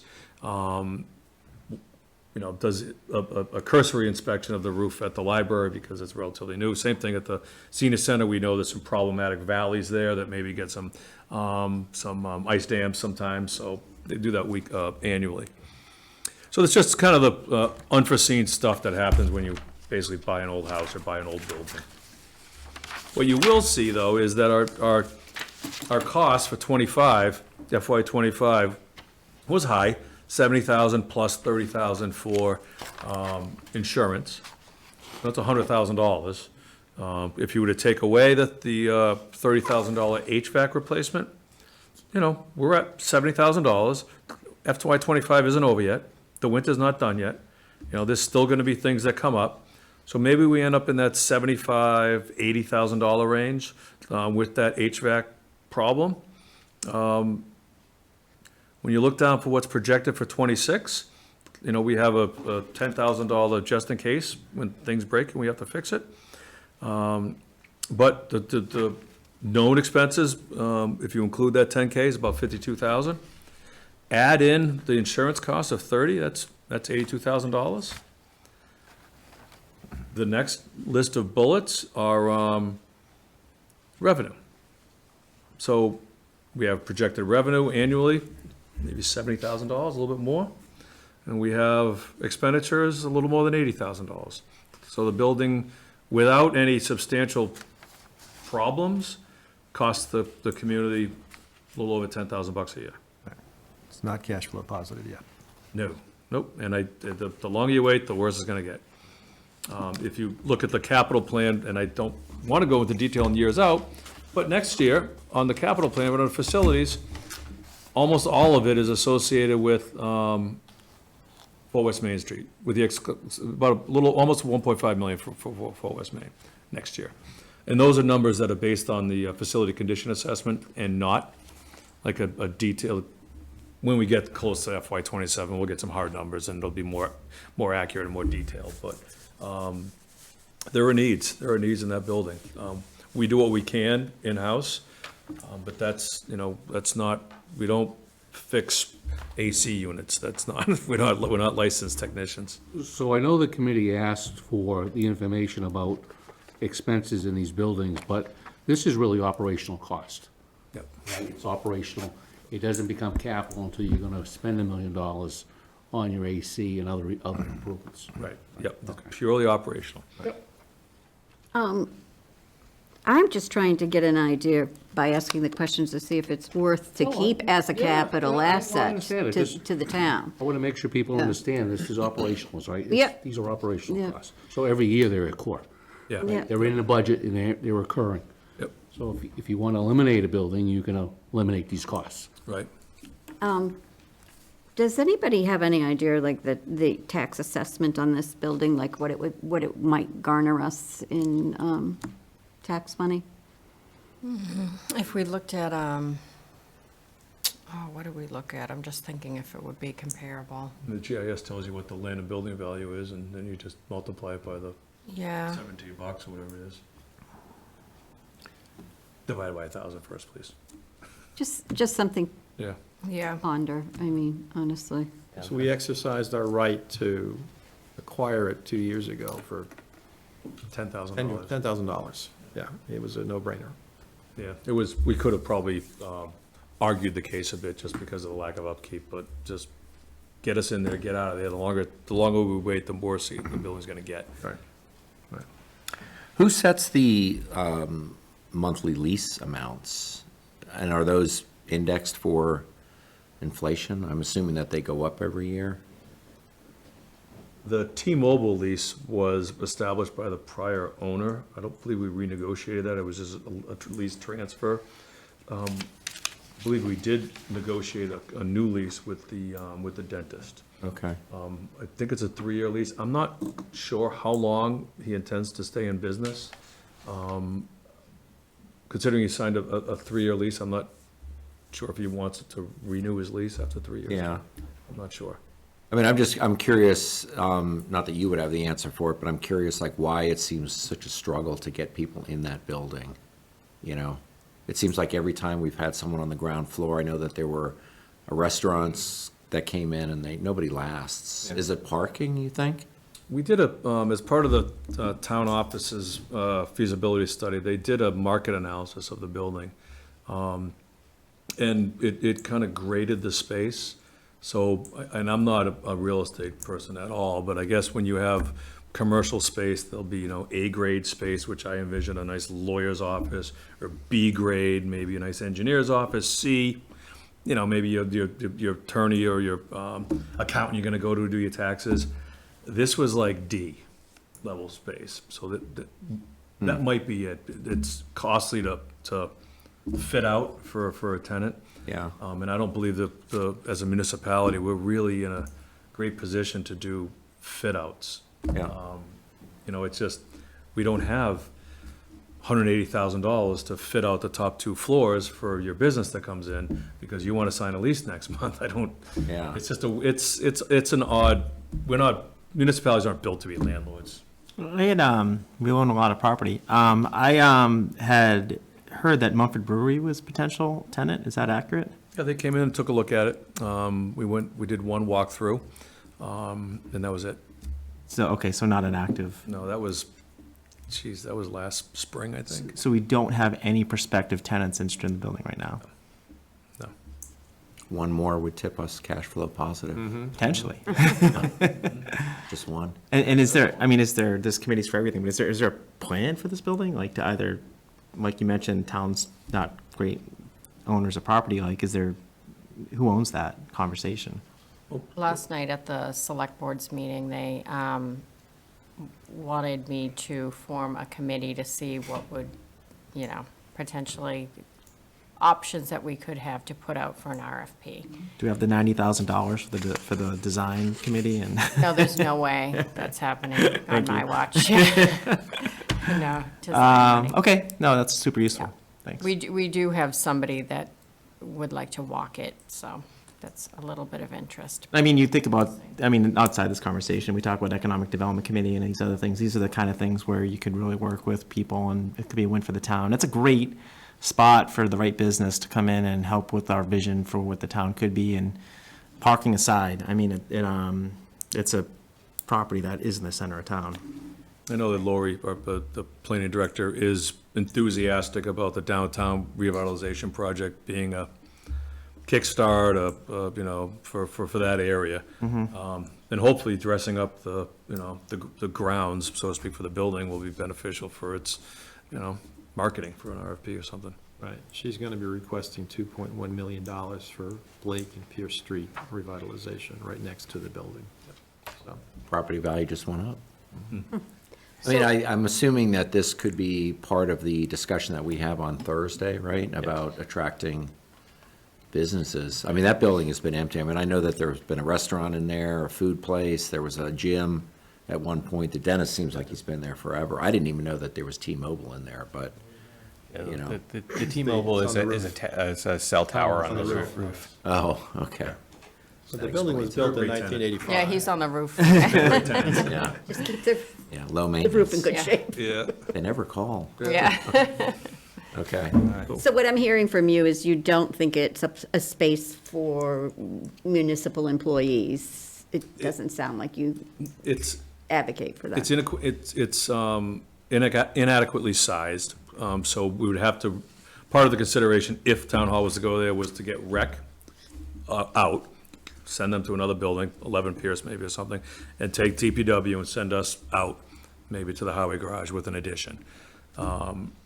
That was the only way it would fit, but even when you did that and you looked at the flow, it was just not good service. You know, you're all over the place. I mean, the nice thing about schools are the floor plans are really big. You fit a lot on one floor. Grafton was an old school.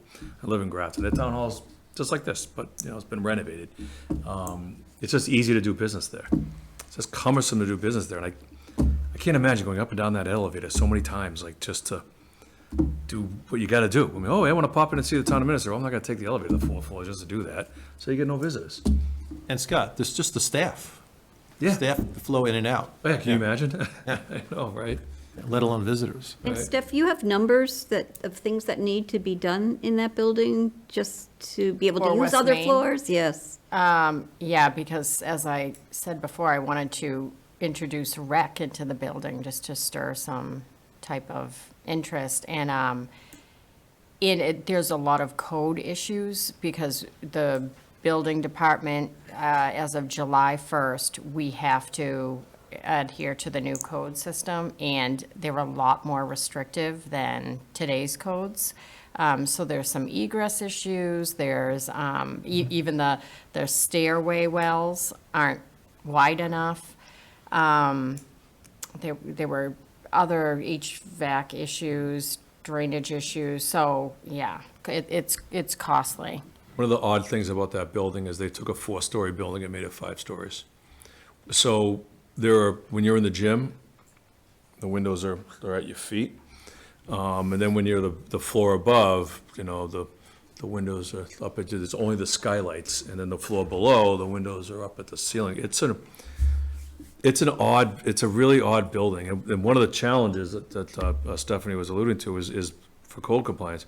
Once you spend a certain amount of money on a building renovation, you got to bring it up to everything.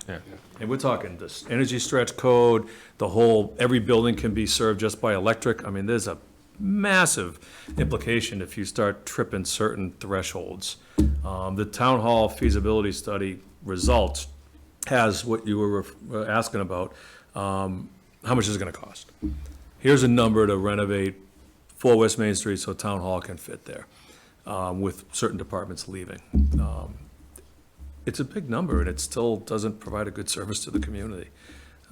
And we looked at, just even, of course, you know, the design cost for rec would be around 45,000, and would rec even be there? We don't know, so. And it's- even tonight, parking, right? Like, imagine the parking burden. Yes. To try to do that just for people that were, yeah.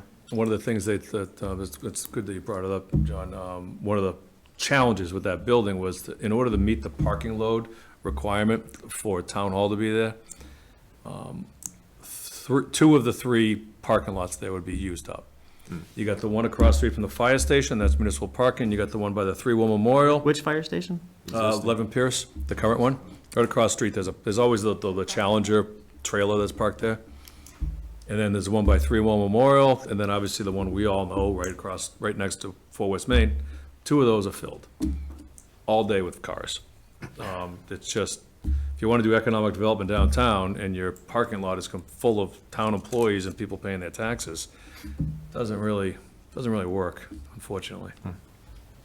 Do you know the person that's doing the walkthrough? Do you know what they're interested in it for? No, they want to walk through first, and then if they're interested, they want to come in and have a conversation, so. I mean, at these rates, might be a conflict for me, but I'm kind of interested in a walkthrough and see if I can start a business there. I know, right? Yeah, I guess you'll have to go down the hall, welcome, too. yeah, I know, I might have to go in the hall. yeah, Future meeting. Tax incentive. yes, right. I mean, I don't know if it could even be condos, you know? I don't know if it's zoned for that or would have to be or not, but. Yeah, we could, and the only way we're going to get funding from the state or federal grants is through housing or introducing commercial. So it's for economic development and housing. So if we, you know, set up shop over there as town employees, we would get no funding.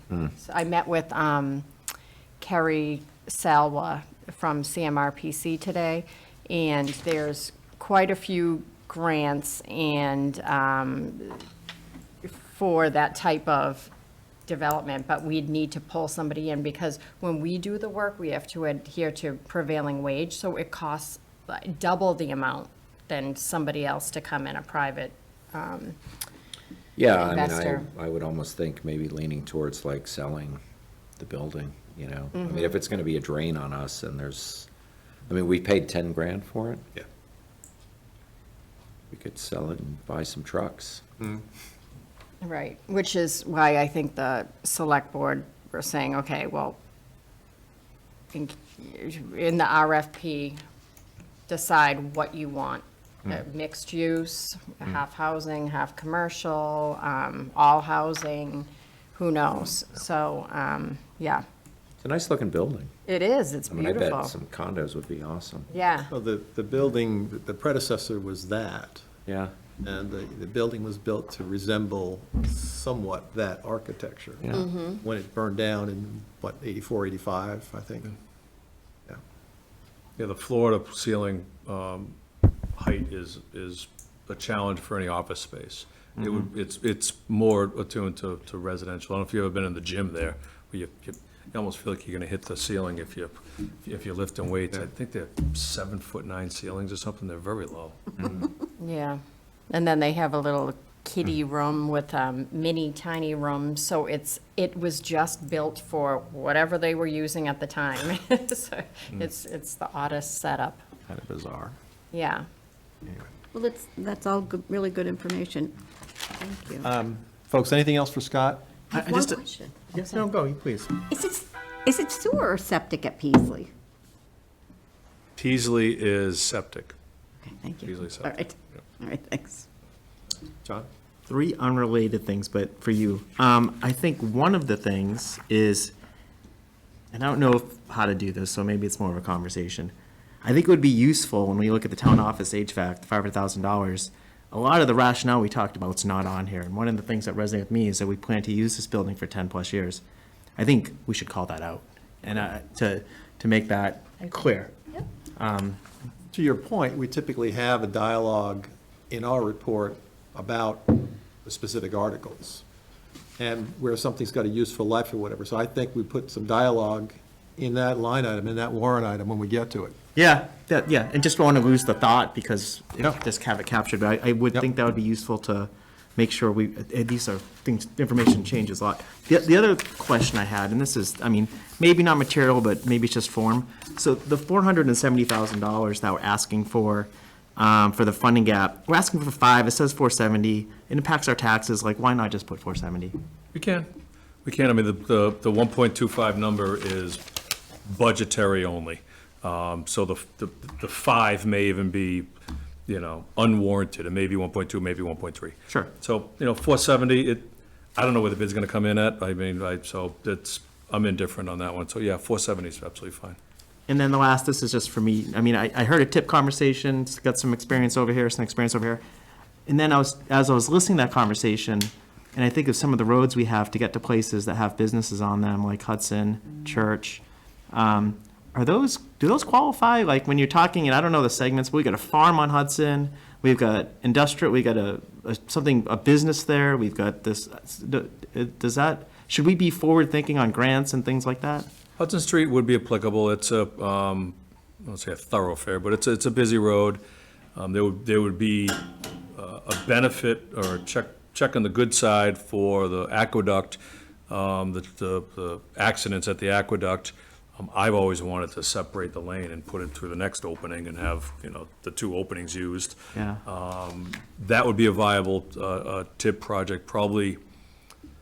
The right-of-way would be a huge struggle with the 2 buildings. The first one by River Street, the big red one there by River Street, and then the other one over by the waterfall after Allen Street, just because they're right on the roadway.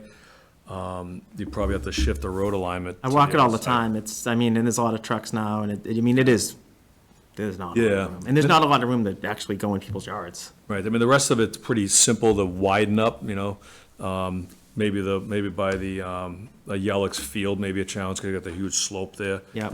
But that would be a viable tip project. And do we organize to apply for that stuff, and we got people thinking about it in terms of how they do their jobs? Like, how does that happen? Ask me. Okay. Can we, Simple. yeah, Typically, the can- select board people direct the DPW to apply for it, and then there's a long process. It took us almost 8 years from the day we applied. It's fine. To the money came, but like I said, financially, it's a huge benefit for the community. Unfortunately, time goes by quick, and it'll be It here, does, so it to does. do it. I mean, I guess my whole point is if there's ways to lean into some of the things to access state money, I just love that mindset. And if there's a way for us to think about that, I don't know. We can start it here. Yeah, that's kind of, I think this, If the committee makes a recommendation to the Board of Selectmen that they think that that'd be a viable option for them to look into. Yeah, Scott, I We can think- put it into our report. yeah, and Scott, from your perspective and your experience, like if there's things that you feel are viable, and not to say that they'll wind up coming to realization, might find out they're not for some of the reasons you explained, it would be really, I think, impactful to just be like, here's some potential things, and that could help with our conversation on how we link up the roadways and more of a master, not a master, but yeah, maybe a master plan on sidewalks. Yeah. It's help on the strategy. Yeah, no, that makes sense. And I'll certainly do that. And, Appreciate yeah, that. If there's a recommendation from, this committee to the select board to say, TIP is a viable funding mechanism, we would encourage you to consider that for some of our more well-traveled roadways, such as Hudson Street, has safety issues with the aqueduct, and I'm sure there are others in town I'd be happy to engage that conversation with the select board and look at that area as well as others. I'll go home and watch the tape and write that down. Yeah. Any other questions for Scott? No? Scott, thank you. Okay. Try to get you out of here at a reasonable time. Thank you very much. I Thank you, appreciate it. Scott. Thanks, Scott. Thanks, Scott. Thanks, Scott. I'll be sure to respond to the requests. Okay. Appreciate it. Enjoy your evening. We have a few more things under other business. In your packet, we did get 2 pages on the proposed units to be built at the senior center, Village Drive, excuse me. And there are the 3 quotes here from builders 1, 2, and 3. Total cost per square footage, et cetera, project site costs, et cetera. Everyone had a chance to take a look at that. Can you remind me what, this is what you're talking about, I assume the floor There's a plans? second page, John. It's about a third of the page. That, And at the senior center, Village Drive, it's Village Drive, behind the library. oh, okay. You're not the senior center. I Okay, behind the misspoke. library. Yes. Okay, yes. so affordable John housing. Campbell and Yeah. and Lori were here. I don't think you were at that meeting. No, I wasn't. And they came in, and the CPC is requesting, I think, $880,000 to match what cost wouldn't be covered by this by Northborough Housing. the Housing Authority. Yeah. And so we had asked for some further information. That's what this is. Thank you. Yep. And they certainly didn't name the names of the proposed builders, but this is what the quotes were. And this is it's the existing building behind the library now, and this is for freestanding, or? They would put a new building, it's Yeah. modular, I believe there's going to be 8 units, affordable housing, several of them are going to be for veterans, and there's space in that development at Village Drive, again, behind the library. To put freestanding buildings behind it? Yeah, and it would be a 2-story building, so 8 units development consisting of 2-story structure. So again, the summation is there. Perfect, thank you. Okay. So I don't know if we had any further questions once you had a chance to read this, but this was detail that they provided to us, that we requested. Moving on. Reminder that this Thursday, there's the Joint Economic Development meeting at the library. I believe that's at 6:30. The Appropriations Committee, the Select Board and our committee have been invited to that. Presentations from the Mass Office of Business Development, the Marlborough Economic Development Corporation, and Mass Development. Possible initiatives improving the economic well-being in Northborough. So some of the things we kind of talked about, I would think that bringing discussion about 4 West Main are there, but there's a proposed idea on, in effect, tax incentives for new businesses, right? Yep, Yep, TIFs. That's what Meredith from the Economic Development Corporation of Marlboro, she's going to come in and give some great examples that have really helped them. And Kevin from the Mass Office of Business Development, he'll bring a lot of information for us, whether funding or other initiatives. And Rob Anderson is from Mass Development, and he's going to bring in some ideas of PACE. And I forget what the acronym stands for, but basically, if a big business comes in and they come in with a sustainable approach for green, so if they provide solar, they fit their building with certain types of efficient heat or weatherization, then they would be given a tax incentive, so it kind of helps to bring them in, and they can provide for certain financing needs that could beat any bank, so. Okay. Do you Again, that's anticipate anything Thursday. for town meeting in regard to this, Hopefully. Yes. we'll move it fast, is that what he's saying? Yeah, yeah. Okay. I think it's a good point to educate people before town meeting. I So believe in that's- educating. Yes, right? I know. Yeah. And Marlboro has had some economic development money that they've done to partner with businesses. I think they gave money to the prior owner of Flying Dreams to come in and to do some things. Is this EDC you're speaking of in Marlboro it's a private business, right? It is. It's so interesting. It's not a town department. So Yeah, so it's yeah. the Economic Development Corporation Yeah. in Marlboro. Yeah. And are they doing this pro bono just for awareness or? Yes, because they want to be good neighbors, and there could be projects that Yep. could benefit them as well as benefit us. So, yeah. Looking she's forward to really- Thursday. Really nice, yeah. They have an impressive board of directors. Who's on it? Oh my God, it's just about everybody that owns something in that town. Really? Is that impressive? Yeah, I don't know the owners of property in Marlboro. But it's just people that care about their town and trying to develop it. Yeah, they got a lot of good people. Just not familiar with them. So that's Thursday. Jason, you've given us an updated capital budget, and there's a pie chart in here, among other things. Yeah, so I would just call the attention to the piece of pie that says enterprise fund free cash. That's actually misleading, because would actually break into two pie pieces. One would be borrowing and one would be enterprise fund free cash. Just due to the movement of the $650,000 to be a borrowing authorization. There's really nothing material that changed within this between the last time we met, so I don't feel like we need to spend a lot of time on it unless anybody has any questions about it. Another change for the next week was that I'd heard from the police chief that he got a lower bid on one of the three cruisers that are included within the $190,000 that he's requesting.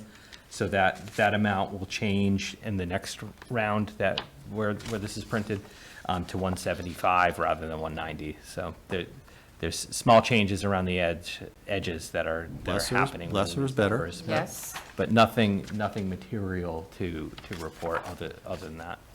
So by my count, there's 24 capital articles to go to our report and ultimately to town meeting.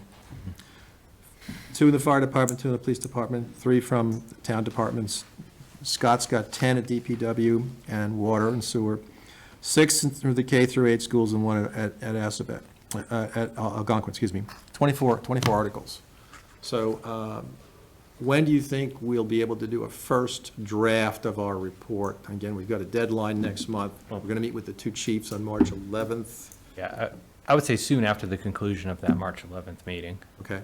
And I would just also, at this point, bring up that there's a capital request for a cable server in here as well. I did see We that. haven't scheduled the cable director to come in and Right. speak, but through the chair, if it's okay with you, we'll ask him to come to the March 11th meeting. Yeah, it's at the March 11th meeting. It should be pretty easy. That's our peasy. next meeting. Correct, March 11th. yeah. Yeah, thanks. Yep. Correct.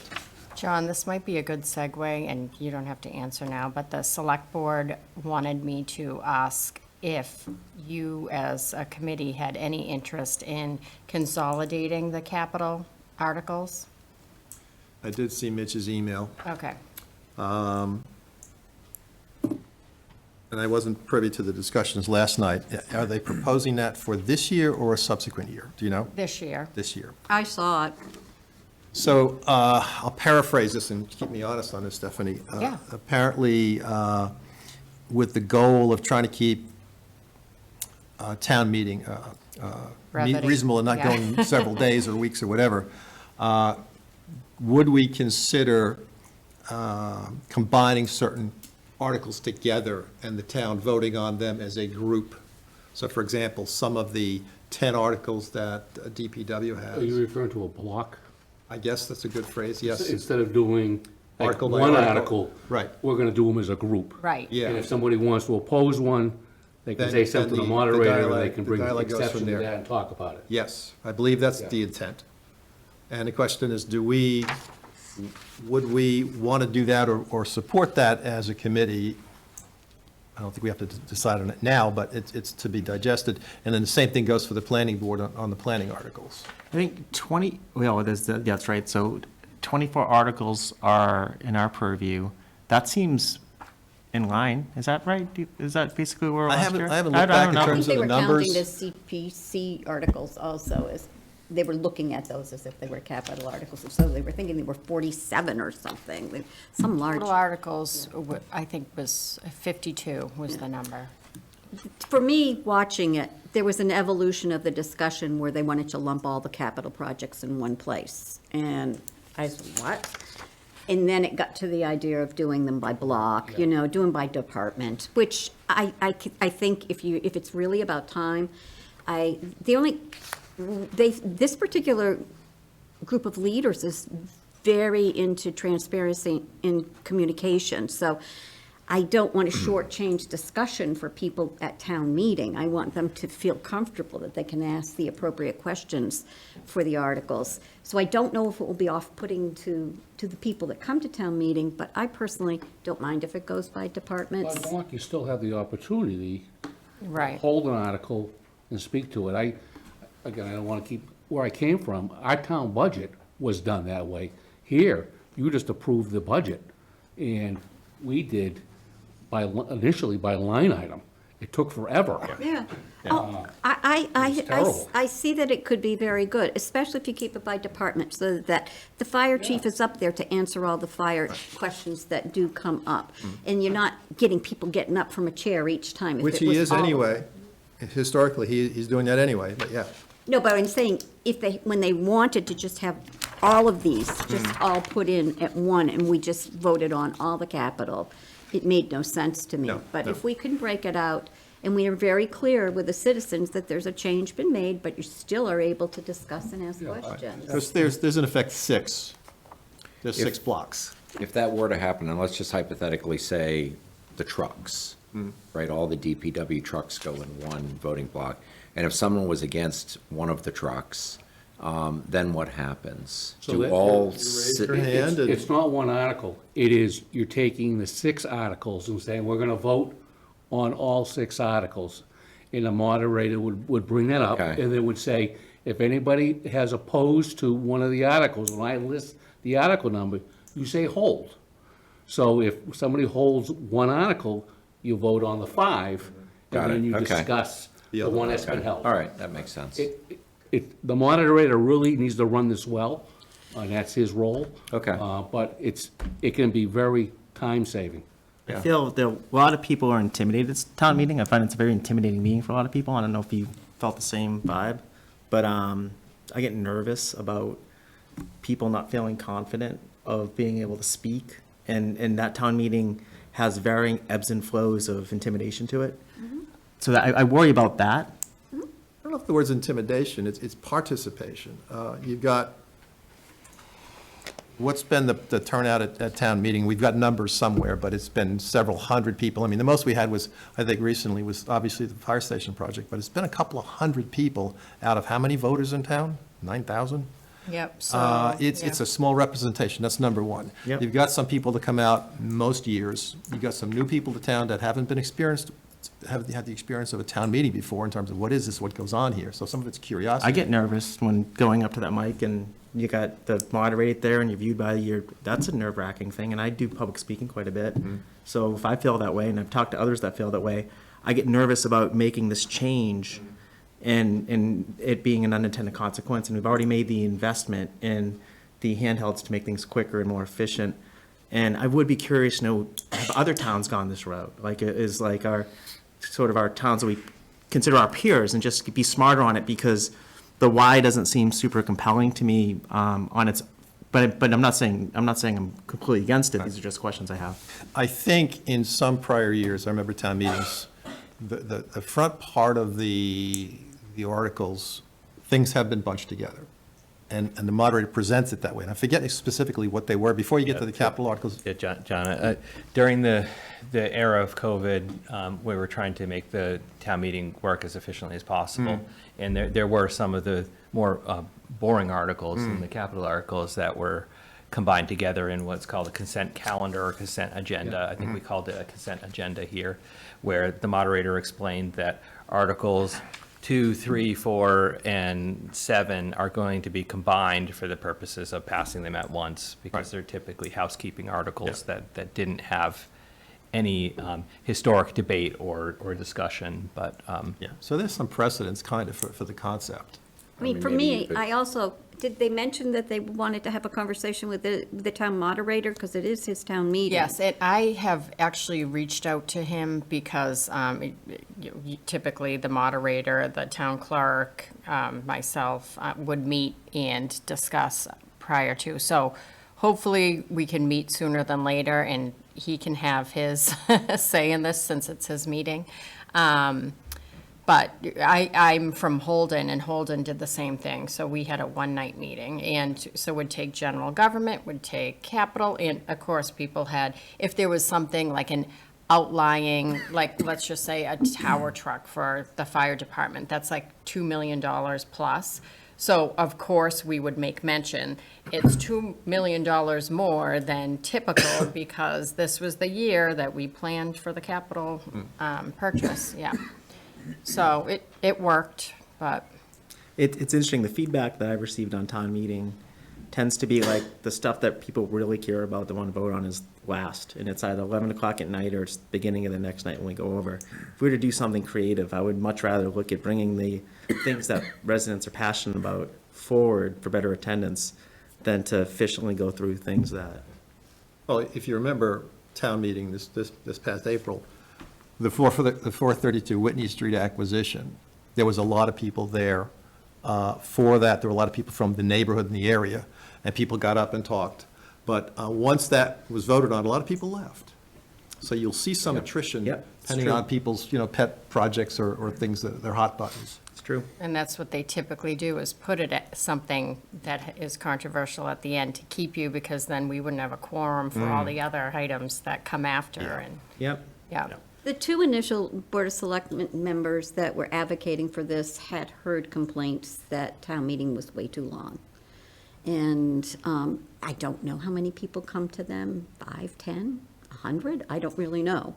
But even 10 people's a lot when you only get 100 people to a town meeting, so I suppose every 10 matters. We had I quite a think it number is- of warrant articles last April, and we went 2.5 nights or whatever.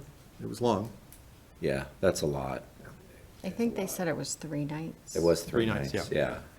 And that's crazy. Like, and to go, because you're talking about starting at 7 and going till 10 or 11, There's a cutoff. Right. Scott, there's a cutoff time. Whatever it is. You know what Mitch mentioned that I loved, is that nobody wants to do an extra town meeting, because that's just not been the way we've done things in this town. But he mentioned maybe doing the planning board issues at a separate meeting. meeting, and, because that's what grinds out at the end, and it's a lot of words, and people are tired. Yep, that's an idea. yeah.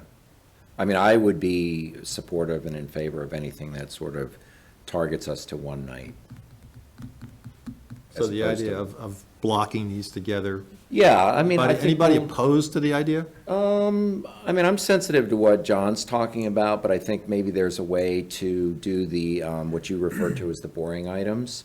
I think we'll have a sense of the passionate items, to the extent that there are, and maybe those stay standalone, and some of the boring items get blocked. You could have a boring night and a passionate night. It's all one night. Get munchies for both nights? Things are relative. Great. Get some town-supplied munchies for both nights? So Stephanie, what was the expectation from here?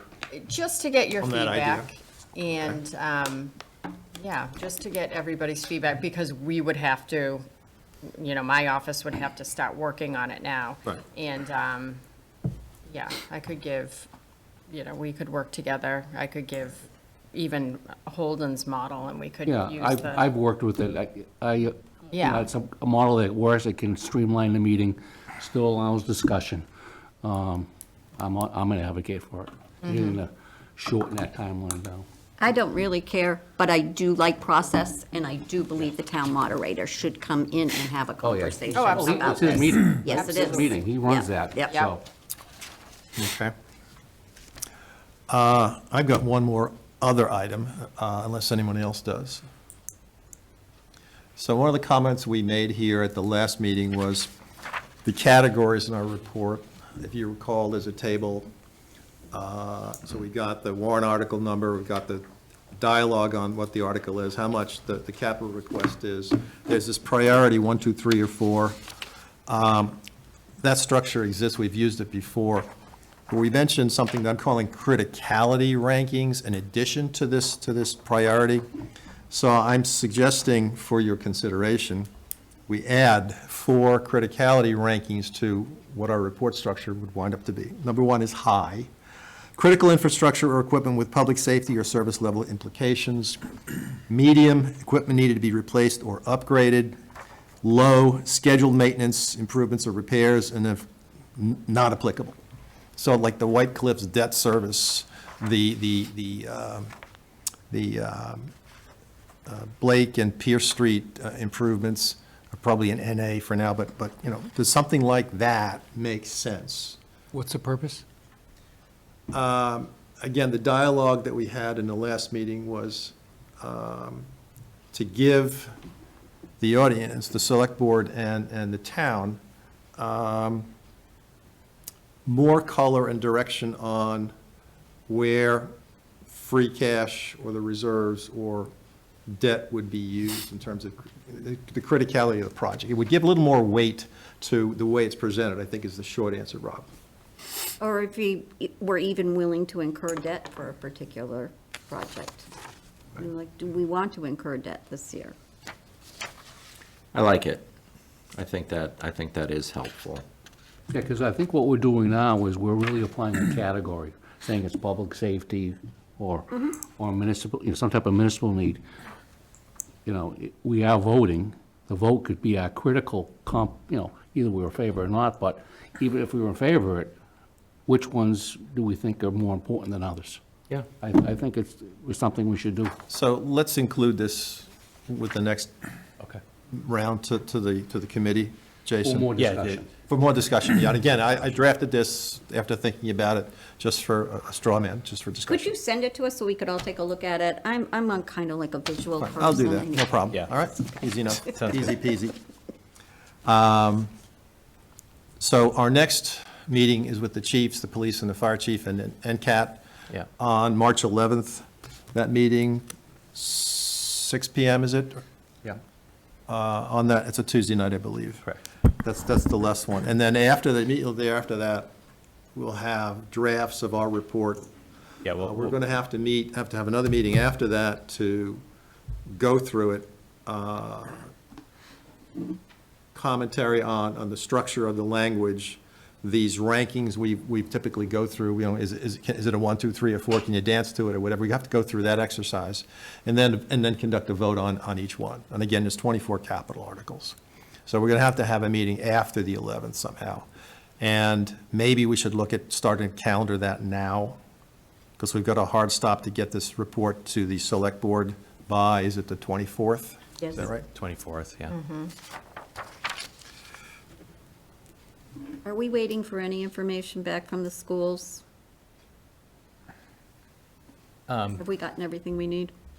They did have one TBD in their list of articles, which was security cameras, and I Not heard anything. had not, well, I have, my last conversation with them was they still were waiting to get a quote back on that.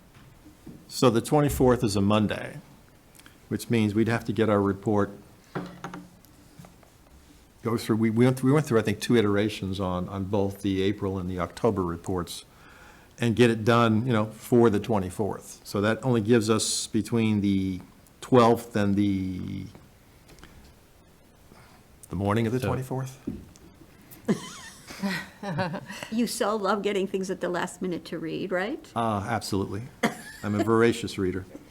No, I'm talking to the Board of Selectmen, giving it to them the morning of their meeting. Yeah, but. Give it to we the gotta afternoon of vote the on meeting, it. as far as I'm concerned. We got to vote on it as a committee. Right. So not to push any more work on anybody, but the sooner you get going on that, the better, right? You can do drafts now, because we know what the articles are gonna be, Right. right? So we're going to have our Yeah, vote I mean, done.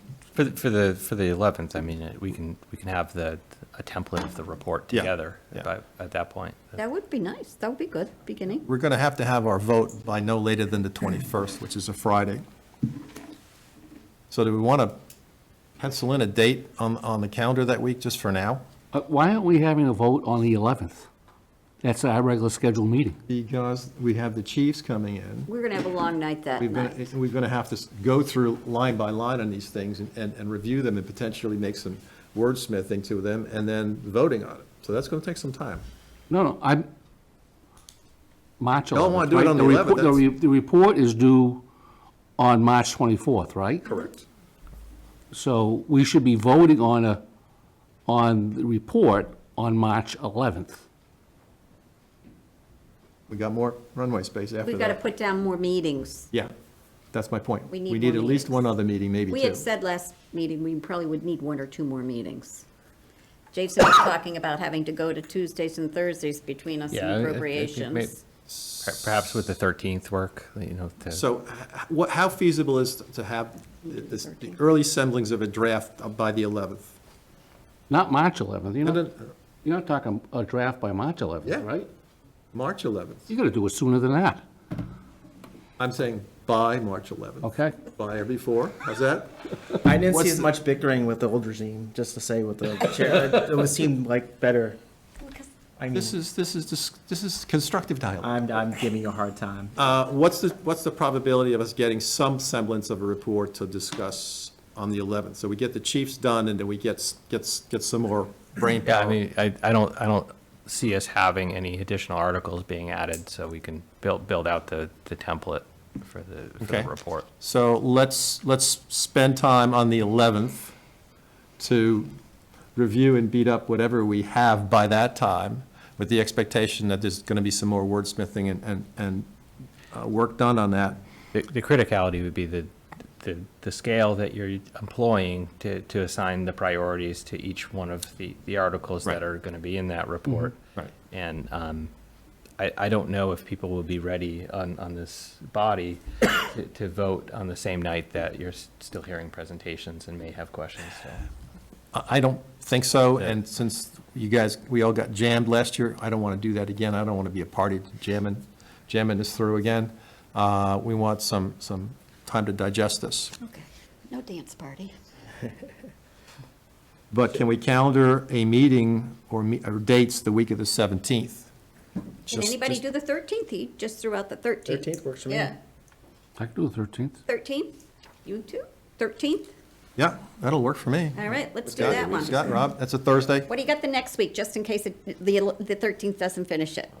Well, my calendar is suspiciously open, but I don't think it really is. I was going to say, what happened? I think it really is this open, so. Suspiciously open. Never heard that, never heard those two in the same sentence. And then if, I'm open to meeting earlier too, if 5 o'clock start, 5:30, depending on what we need to get done. It all depends on what's going It on. all depends on Oh, other. and the department Well, head? if you pencil On the it. 13th, On the we third- won't need any on the more. 13th, or Yeah, in 5 general, would I be don't know. great. Can anybody be here at 5 on the 13th? Oh, yeah. Okay, Scott? I think so. Rob? You, Jason. Yeah, that's fine. Ken? Susan? Yeah, yeah. Right, John? 5 o'clock I'll on be the here anyway, 13th? so. All right. And then, do we want to calendar another date, the week of the 17th, just to get it out there? And we can always, if we get stuff done, fine, otherwise, I don't want to run out of time, we can always. Give us a date. And Sure, then I it'll mean, be a free day 18th? for you if we I don't think use the it. 18th? Tuesday would be devoted to appropriations that week. The but, 18th? The 18th Okay, would be, is out. Maybe take the 20th? That's why I say 19th? suspicious, because the appropriations meeting isn't on my calendar for some reason, but. It wasn't on mine either, but. John, I'd like to have us have some squish room, rather than having a day to put everything to bed. Yeah. Do you think the 19th, the 17th? The 17th or the 19th, Monday or Wednesday? Sure. 17th, Monday? No day drinking, that's St. Patrick's Day. Patty's Day. Is that St. Patty's Day? It's St. Patty's Day somewhere. Well, we'll Yeah, talk. for the Irish. I can't guarantee it. He's already wearing his green. Yeah. He's ready. guarantee it. Yes. All right, so the 13th at 5, the 17th, let's say same time, does that work? Sure. So we got enough time to get things done. What was the second date, John? March 17th, the Monday, Oh, the 17th. Okay. and March 13th, the Thursday. Good to go. Is that okay? Yeah. Okay. Any other business, folks? You have to ask if there's any public comments. Did I begin? I thought you had to do it at the end too, no? Or we only do one? Okay, good. There's no one on the screen and there's no one in the room unless, Chairman, I make a motion to adjourn the meeting at 8:11. excuse me, question in the back? Scott Rogers has a hand up. Oh, there he is. Oh, Is there a hand up? Yep. So mute. Thank you, Julianne. thank you. Here, let me. It's not green. You kept saying the sign would be It's green. up there. It's up above. Yeah, there you go. I was looking at the wrong. Scott Rogers? Ah, here he is. Hi, folks. Scott, good Rogers, evening. 26 Tomahawk Drive, Chair of the Appropriations Committee. We were targeting March 13th to also hold an appropriations meeting, so we might have a conflict.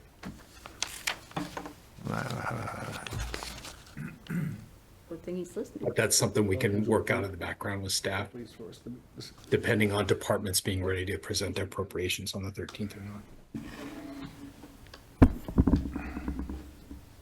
Jason, since you're the And then common, Jason, we do have the 18th. since you're the common thread between both of them, what are your thoughts? Well, we could meet for an hour. Stagger the time? Yeah. Okay. Because at that point, it'll only be really the report, right? We're just, We're doing votes It's- on the it's- it's- 13th and starting to Well, finish. we're gonna hammer things out. We want to vote all at once when we've got something together, or vote in pieces. Jason, what do you have other than the 13th? Anybody come at 4? At some point, I have an obligation to my family and my work. 5 I can do. I was trying to push it. Or the 12th, maybe? We could do the 12th, which is a Wednesday. I can, Did you say yes? yeah. yes. So the 12th, Wednesday? Did you just say you can't? No, I can't. Oh, okay, good. I was questioning what John was saying. So we have a meeting the 11th and And the 12th, and then the 17th. Those are the dates. 5 o'clock on the 12th, work for everybody? John, Susan, everybody? Yep, okay. Phew. Just have to plug in a reminder to post the meeting. All right, Is the 11th, what time's the 11th at? 5? same as this, Okay, John. cool. Just want Yeah. to make sure I have that. And that's right. with the chiefs. Yep, perfect. Okay. And then the 12th is at 5 and the 17th is at 5. correct. Perfect, thank All you. right. Good. All right, anything else? Did Julianne want to speak or not? I can't see her. I'm glad she pointed out, Yeah. Scott, I didn't happen to notice that, but that was good. But I presume her absence means she has nothing else to contribute tonight. Okay. Well, we learned something. It's not that hand being raised on the underneath, right?